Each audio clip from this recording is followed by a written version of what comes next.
सिद्धान्तवर्धन द्वैतिगजभेरुण्डमर्दयोद्धसपद्धतीन् अभ्रमं भङ्गरहितम् अजडं विमलं सदा आनन्दतीर्थमतुलं भजे तापत्रयापहम् मिथ्या सिद्धान्तदुर्ध्वान्तविध्वंसनविचक्षणः जयतीर्थाख्यतरणिर्भासतान्नो हृदम्बरे आसेतो रातुषाराद्रेः योदिशोचितवान्मोः सत्यध्यानगुरुः पातु यतीन्द्रैरपि पूजितः ब्रह्मचर्य हरिप्रीति सुविद्या वादशालिनः इष्टदान् कष्टहर्तॄन्नः विद्यामान्यान् मुनीन् आपादमौलिपर्यन्तं गुरूणामाकृतिं स्मरेत् तेन विघ्नाः प्रणश्यन्ति सिद्ध्यन्ति च मनोरथाः। श्रीगुरुभ्यो नमः। हरिः ओम् हरिः ओम् हरिः ओम्। सृष्टिस्थित्यप्ययेहा नियतिदृशितमो बन्धमोक्षाश्च यस्मादस्य श्रीब्रह्मरुद्रप्रभृतिसुरनरद्वीषशत्रुआत्मकस्य विष्णोर्व्यस्ताः समस्ताः सकलगुणनिधिः सर्वदोषव्यपेतः पूर्णानन्दो व्ययो यो गुरुरपि परमश्चिन्तयेतं महान्तम् जन्माद्यस्य यतोऽन्वयादितरतश्चार्थेष्वभिज्ञस्वराट् तेने ब्रह्महृदाय आदिकवये मुह्यन्ति यं सूरयः तेजोवारिमृदां यथा विनिमयो यत्र त्रिसर्गो मृषा धाम्ना स्वेन सदा निरस्तकुहकं सत्यं परं धीमहि धर्मप्रोज्झितकैतवोऽत्र परमो निरमत्सराणां सतां वेद्यं वास्तवमत्र वस्तु शिवदं तापत्रयोन्मूलनम् श्रीमद्भागवते महामुनिकृते किं वा परैरीश्वरः सद्यो हृद्यवरुध्यते त्रिकृतिभिः शुश्रूषभिस्तत्क्षणात् निगमकल्पतरोर्गलितं फलं शुकमुखादमृतद्रवसंयुतं पिबत भागवतं रसमालयं मुहुरहो रसिका भुवि भावुकाः यं प्रव्रजन्तमनुपेतमपेतकृत्यं द्वैपायनो विरहकातराजुहाव पुत्रेति तन्मयतया तरवोऽपि नेदुस्तं सर्वभूतहृदयं मुनिमानतोऽस्मि यस्वानुभावमखिलश्रुतिसारमेकमध्यात्मदीपमतितीर्षदान्तमोन्धम् संसारिणां करुणया पुराणगुह्यं तं व्याससूनुमुपयामि गुरुं मुनीनां नारायणं नमस्कृत्य नरं चैव नरोत्तमं देवीं सरस्वतीं व्यासं ततो ग्ರಂಥमुदीरये। ವೇದವ್ಯಾಸ ದೇವರು ರಚನೆ ಮಾಡಿರತಕ್ಕಂತಹ ಶ್ರೀಮದ್ ಭಾಗವತದ ತೃತೀಯ ಸ್ಕಂದದಲ್ಲಿ ಬೇರೆ ಬೇರೆ ತತ್ವಗಳ ಉಪದೇಶವನ್ನ ಮಾಡುವ ದೃಷ್ಟಿಯಿಂದ ದೇವರೇ ಉಪದೇಶ ಮಾಡಿರತಕ್ಕಂತಹ ಅಪೂರ್ವವಾದ ಕಪಿಲ ಗೀತೆಯನ್ನ ದಾಖಲೆ ಮಾಡಿದ್ದಾರೆ. ಆ ಕಪಿಲ ಗೀತೆಯಲ್ಲಿ ಕಪಿಲನಾಮಕ ಪರಮಾತ್ಮ ದೇವಹೂತಿ ದೇವಿ ತನ್ನ ತಾಯಿಗೆ ಯಾವ ರೀತಿಯಲ್ಲಿ ಭಕ್ತಿಯನ್ನ ಮಾಡಬೇಕು, ಹೇಗೆ ತನ್ನ ಆರಾಧನೆಯನ್ನ ಮಾಡಬೇಕು ಅದನ್ನ ನಿರೂಪಣೆ ಮಾಡಿದ. ಆ ತತ್ವಜ್ಞಾನದ ದೃಢತೆಗಾಗಿ ತತ್ವಗಳನ್ನ ಉಪದೇಶ ಮಾಡಿದ.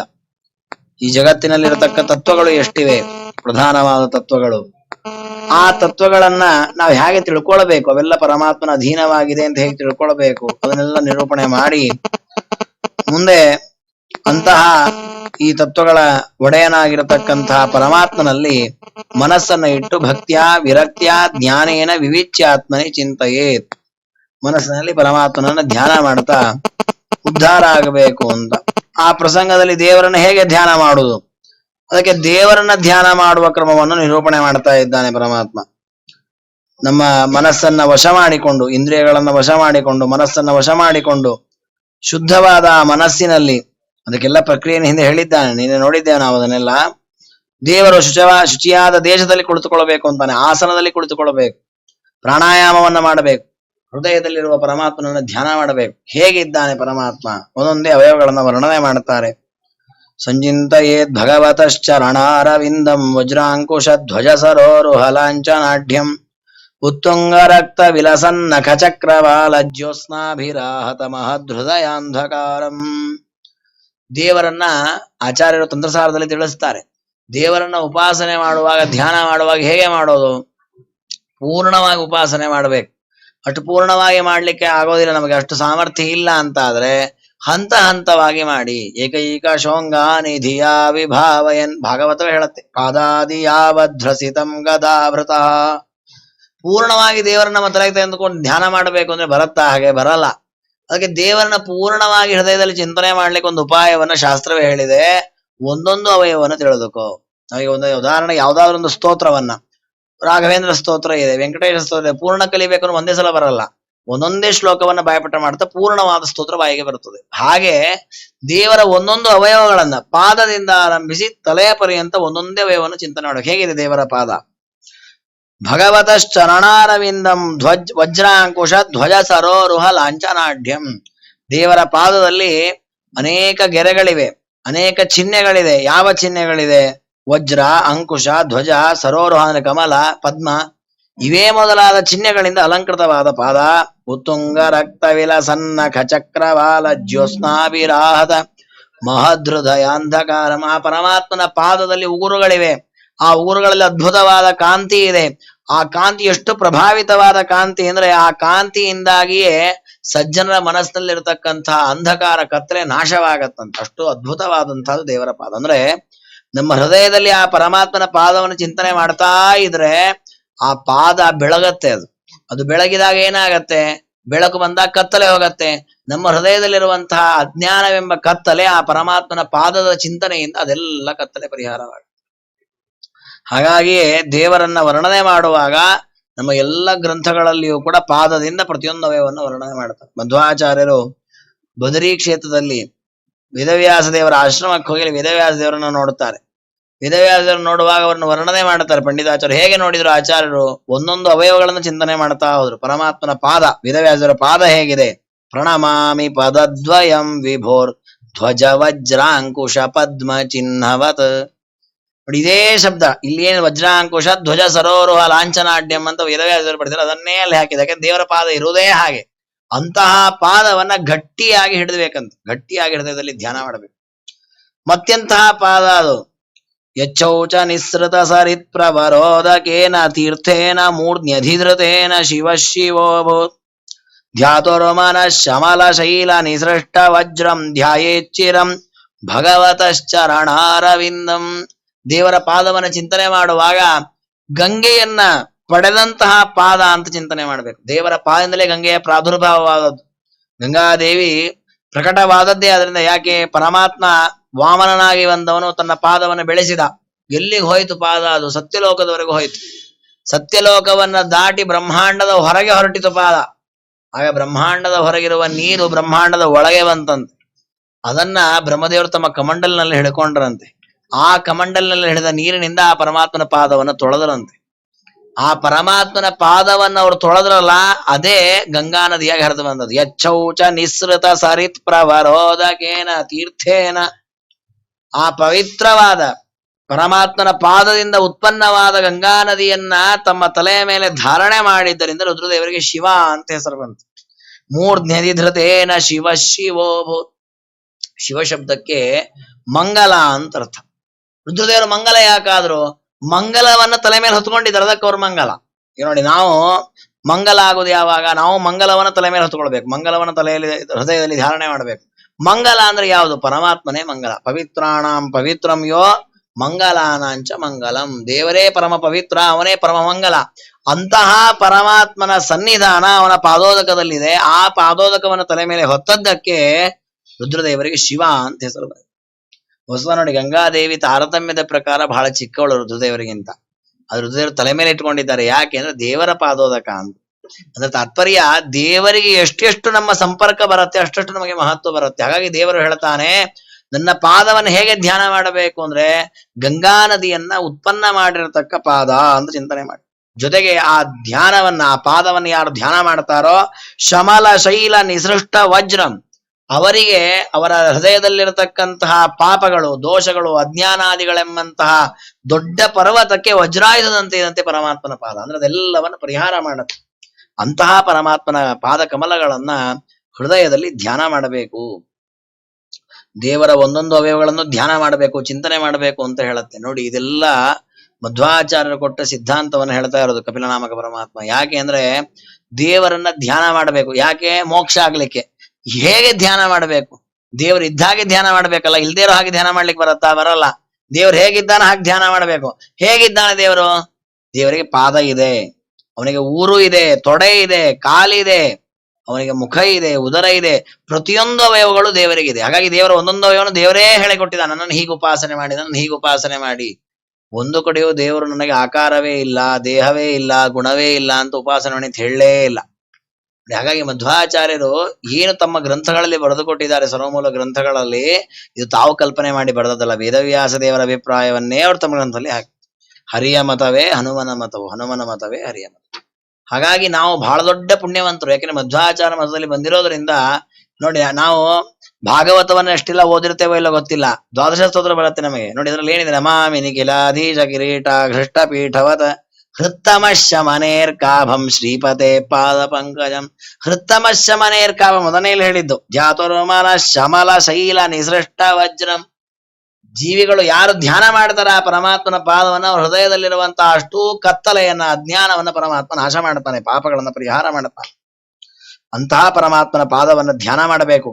ಅವನ ತೊಡೆಗಳನ್ನ, ಕಾಲನ್ನ ಚಿಂತನೆ ಮಾಡ. ಗುರು ಸುಪರ್ಣ ಭುಜಯೋರಧಿಶೋಭಮಾನ ಭುಜೋ ನಿಧಿ ಸ್ವತಸಿಕಾ ಕುಸುಮಾವಭಾಸೋ. ಪರಮಾತ್ಮನ ಕಾಲು ತೊಡೆಗಳು ಗರುಡಾರೂಢವಾಗಿದೆ, ಅದನ್ನ ಚಿಂತನೆ ಮಾಡಬೇಕು. ವ್ಯಾಲಂಬಿ ಪೀತವರ ವಾಸಸಿ ವರ್ತಮಾನ ಕಾಂಚೀ ಕಲಾಪ ಪರಿರಂಭಿ ನಿತಂಬಮಂಬ.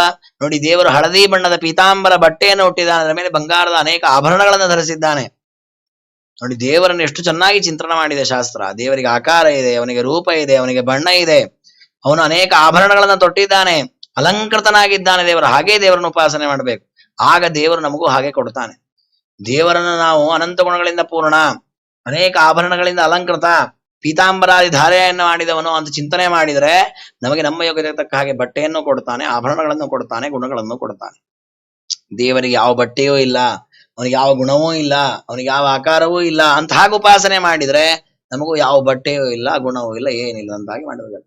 ಹಾಗಾದ್ರೆ ನಾವು, ನಮಗೆ ಬೇಕು, ಎಲ್ಲವೂ ಬೇಕು. ನೋಡಿ, ಯಾವುದು ಬೇಡ ಅಂತ ಯಾರು ಅನ್ನಲ್ಲ. ಏನು ಇಲ್ಲದ ಸ್ಥಿತಿ ಬೇಕು ಅಂತ ಯಾರು ಬಯಸ್ತಾರೆ? ಯಾರು ಬಯಸಲ್ಲ. ಮತ್ತೊಬ್ಬರ ಅಧೀನನಾಗಬಾರದು ಅಂತ ಬಯಸ್ತಾರೆ. ಆದ್ರೆ ನನಗೆ ತಿನ್ಲಿಕ್ಕೆ ಏನು ಸಿಗದೇ ಇರ್ಲಿ, ಬಟ್ಟೆ ಇಲ್ಲದೆ ಇರ್ಲಿ, ನಾನು ಅನಾಥನಾಗ್ಲಿ, ಯಾರು ಬಯಸ್ತಾರೆ? ನಾನು ಯಾರೂ ಬಯಸಲ್ಲ. ಆದ್ರೆ ದೇವರನ್ನ ಹಾಗೆ ಉಪಾಸನೆ ಮಾಡಬೇಕು ಅಂತ ಹೇಳ್ತಾರೆ ಪರಮತಗಳಲ್ಲಿ. ಅದು ತಪ್ಪು. ಅದಕ್ಕೆ ಆಚಾರ್ಯ ಹೇಳಿದ್ರು, ದೇವರನ್ನ ಅನಂತ ಗುಣ ಪರಿಪೂರ್ಣ ಅಂತ ಉಪಾಸನೆ ಮಾಡಿ, ಅವನ ಪಾದಾದಿ ಅವಯವಗಳನ್ನ ಚಿಂತನೆ ಮಾಡಿ. ತ್ರಿವಿಕ್ರಮ ಪಂಡಿತಾಚಾರ್ಯ ಒಂದು ವಿಷ್ಣು ಸ್ತುತಿ ಅಂತ ಬರೆದಿದ್ದಾರೆ, ಅದರಲ್ಲಿ ಅವರು ಕೂಡ ಹಾಗೆ ಪರಮಾತ್ಮನ ಪಾದದಿಂದ ಆರಂಭಿಸಿ ಪ್ರತಿಯೊಂದು ಅವಯವಗಳನ್ನ ವರ್ಣನೆ ಮಾಡಿ. ಯಾಕೆಂದ್ರೆ ಆಚಾರ್ಯ ಹಾಕಿಕೊಟ್ಟ ಕ್ರಮ, ದೇವರನ್ನ ಹಾಗೆ ಚಿಂತನೆ ಮಾಡಬೇಕು. ನಾವಿಹ್ರದಂ ಭುವನ ಕೋಶ ಗುಹೋದರಸ್ಥಂ ಯತ್ರಾತ್ಮ ಯೋನಿ ಧಿಷಣಾಖಿಲ ಲೋಕ ಪದ್ಮಂ. ಪರಮಾತ್ಮನ ಉದರ, ಆ ಉದರಲ್ಲಿ ಒಂದು ನಾಭಿ ಇದೆ, ಆ ನಾಭಿಯನ್ನ ಚಿಂತನೆ ಮಾಡಬೇಕು. ಏನದರ ವೈಭವ! ಅದರಲ್ಲಿ ಒಂದು ಕಮಲ ಉತ್ಪನ್ನವಾಗಿ, ಅದರಲ್ಲಿ ಬ್ರಹ್ಮದೇವರು ಉತ್ಪನ್ನರಾಗಿದ್ದಾರೆ. ಆ ನಾಭಿಯಲ್ಲಿರುವಂತಹ ಕಮಲದ 14 ದಳಗಳಲ್ಲಿ 14 ಲೋಕಗಳಿವೆ. ಅಂದ್ರೆ ಜಗತ್ತಿನ ಆಧಾರವಾದದ್ದು ಆ ನಾಭಿ, ಅದನ್ನ ಚಿಂತನೆ ಮಾಡಬೇಕು. ಧ್ಯಾಯೇದ್ವಯಂ ವಿತತ ಹಾರ ಮಯೂಕ ಗೌರಂ. ಇನ್ನು ಪರಮಾತ್ಮನ ಎದೆಯ ಮೇಲೆ ಹಾರವನ್ನು ಧರಿಸಿದ್ದಾನೆ, ವನಮಾಲ ಮೊದಲಾದ ಅನೇಕ ಹಾರಗಳನ್ನು ಧರಿಸಿದ್ದಾನೆ, ಅದನ್ನು ಚಿಂತನೆ ಮಾಡಬೇಕು. ಇನ್ನು ಪರಮಾತ್ಮನ ಎದೆಯಲ್ಲಿ ವಕ್ಷಸ್ಥಳದಲ್ಲಿ ಲಕ್ಷ್ಮೀದೇವಿ ನೆಲೆಸಿದ್ದಾಳೆ. ವಕ್ಷೋ ನಿವಾಸ ವೃಷಭಸ್ಯ ಮಹಾವಿಭೂತೆ ಪುಂಸಾಂ ಮನೋ ನಯನ ನಿರ್ವೃತಿ ಮಾದಧಾನಂ. ಲಕ್ಷ್ಮೀದೇವಿ ಪರಮಾತ್ಮನ ವಕ್ಷಸ್ಥಳದಲ್ಲಿ ನೆಲೆಸಿದ್ದಾರಂತೆ.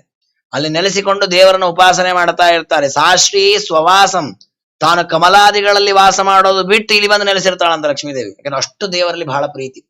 ಅದು ಅಷ್ಟೇ ಅಲ್ಲ, ಅಲ್ಲಿ ನೆಲೆಸಿರತಕ್ಕಂತಹ ಲಕ್ಷ್ಮೀದೇವಿ ಸಾಧಿಪತೇನ್ ತ್ರಿಲೋಕಾನ್ ಐಧಯತ. ಲಕ್ಷ್ಮೀದೇವಿ ತನ್ನ ಪರಮಾತ್ಮನ ವಕ್ಷಸ್ಥಳದಲ್ಲಿ ಇದ್ದುಕೊಂಡೇ ತನ್ನನ್ನ ಭಜನೆ ಮಾಡುವ ಭಕ್ತರನ್ನೆಲ್ಲ ಉದ್ಧಾರ ಮಾಡ್ತಾರಂತ. ಅಂದ್ರೆ ದೇವರನ್ನ ಉಪಾಸನೆ ಮಾಡುವಾಗ ಲಕ್ಷ್ಮೀಪತಿ ಅಂತ ನಾವು ಉಪಾಸನೆ ಮಾಡ್ಬೇಕು.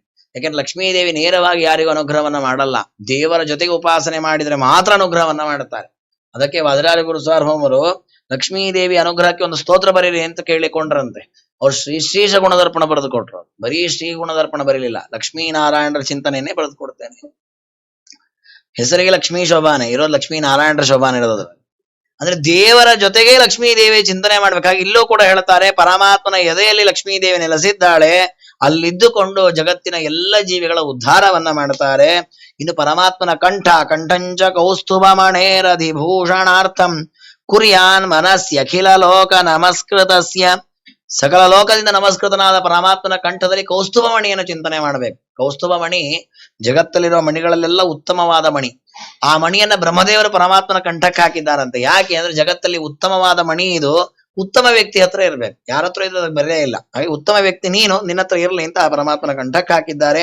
ಆ ರೀತಿ ಪರಮಾತ್ಮನ ಕಂಠವನ್ನ ಚಿಂತನೆ ಮಾಡಬೇಕು.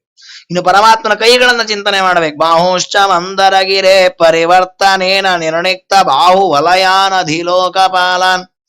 ಸಂಚಿಂತಯೇ ದಶಶತಾರಮಸಹ್ಯ ತೇಜ ಶಂಖಂಚ ತತ್ಕರ ಸರೋರುಹ ರಾಜಹಂಸಂ. ದೇವರ ಕೈಗಳು ಚತುರ್ಭುಜ, ದಶಭುಜ, ಅಷ್ಟಭುಜ, ಪಂಚಭುಜ, ದ್ವಿಭುಜ, ಎಷ್ಟೋ ಭುಜಗಳನ್ನು ಚಿಂತನೆ ಮಾಡಬಹುದು. ಆಚಾರ್ಯರು ತಂತ್ರಸಾರದಲ್ಲಿ ಹೇಳುತ್ತಾರೆ, ಎರಡು ಕೈ ಅಂತೂ ಚಿಂತನೆ ಮಾಡಲೇಬೇಕು. ಎರಡು ಕೈ ಇಲ್ಲ ಅಂತ ಮಾಡಬಾರ್ದು, ಅಸಂಗತ. ಎರಡರಿಂದ ಆರಂಭಿಸಿ ನಿಮ್ಮ ಯೋಗ್ಯತೆ ಎಷ್ಟಿದೆ ಅಷ್ಟು ಕೈ ಚಿಂತನೆ ಮಾಡಿ. ನಮಗೆ ಯೋಗ್ಯತೆ ಇದೆ, ನಾವು 1000 ಕೈ ಚಿಂತನೆ ಮಾಡ್ತೀವಿ, ಮಾಡಿ, ಏನು ತಪ್ಪಿ.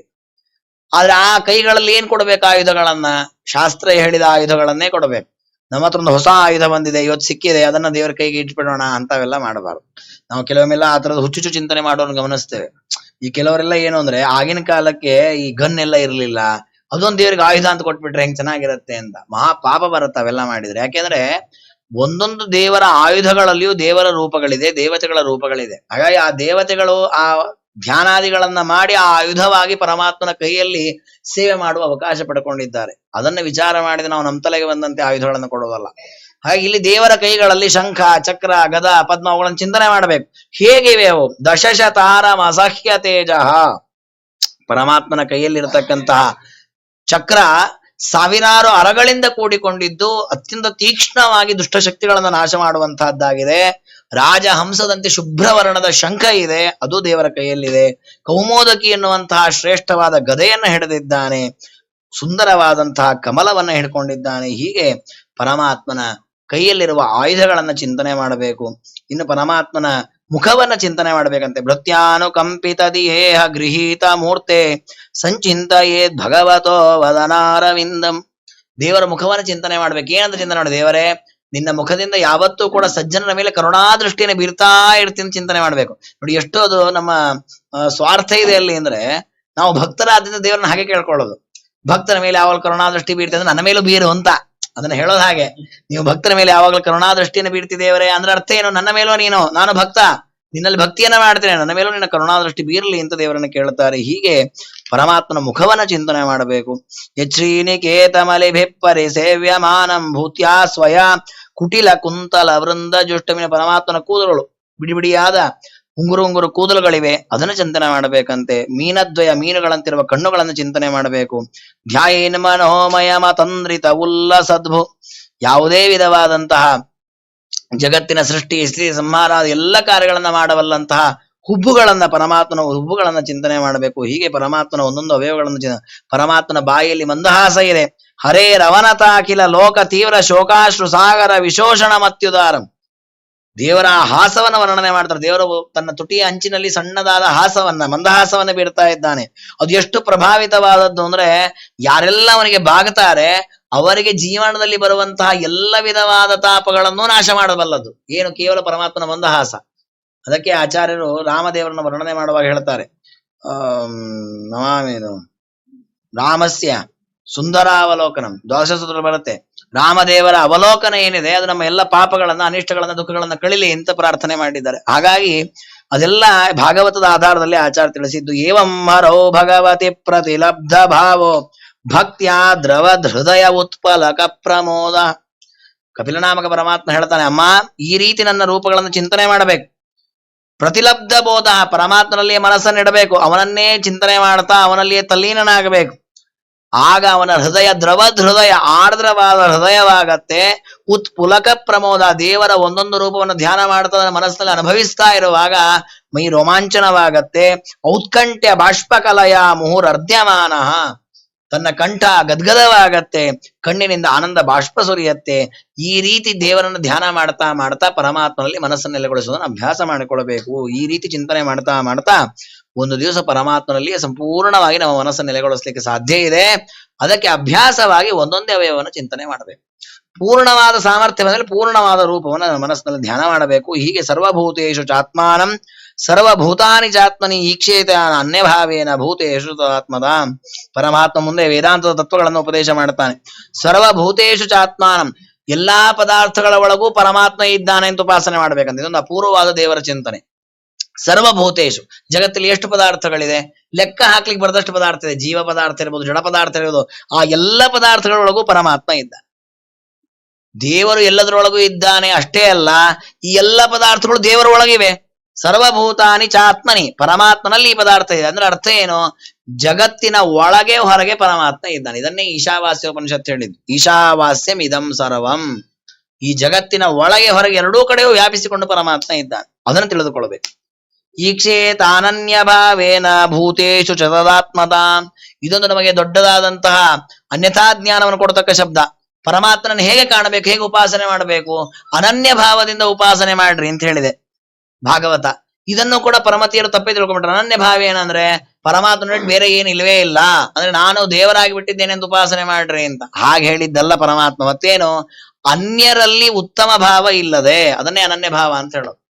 ದೇವರನ್ನ ಮಾತ್ರ ಸರ್ವೋತ್ತಮ ಅಂತ ತಿಳ್ಕೊಳ್ಬೇಕು. ನಮ್ದು ಹೇಗಿದೆ, ಒಂದೊಂದು ಬಾರಿ ಅನ್ನಿಸ್ತದೆ ದೇವರು ಸರ್ವೋತ್ತಮ, ದೇವರೇ ನಮಗೆಲ್ಲ ಕಾಲಕ್ಕೆ ರಕ್ಷಕ, ಅವನು ಸ್ವತಂತ್ರ, ಅವನು ಅಧೀನ ನಾನು ಅಂತ.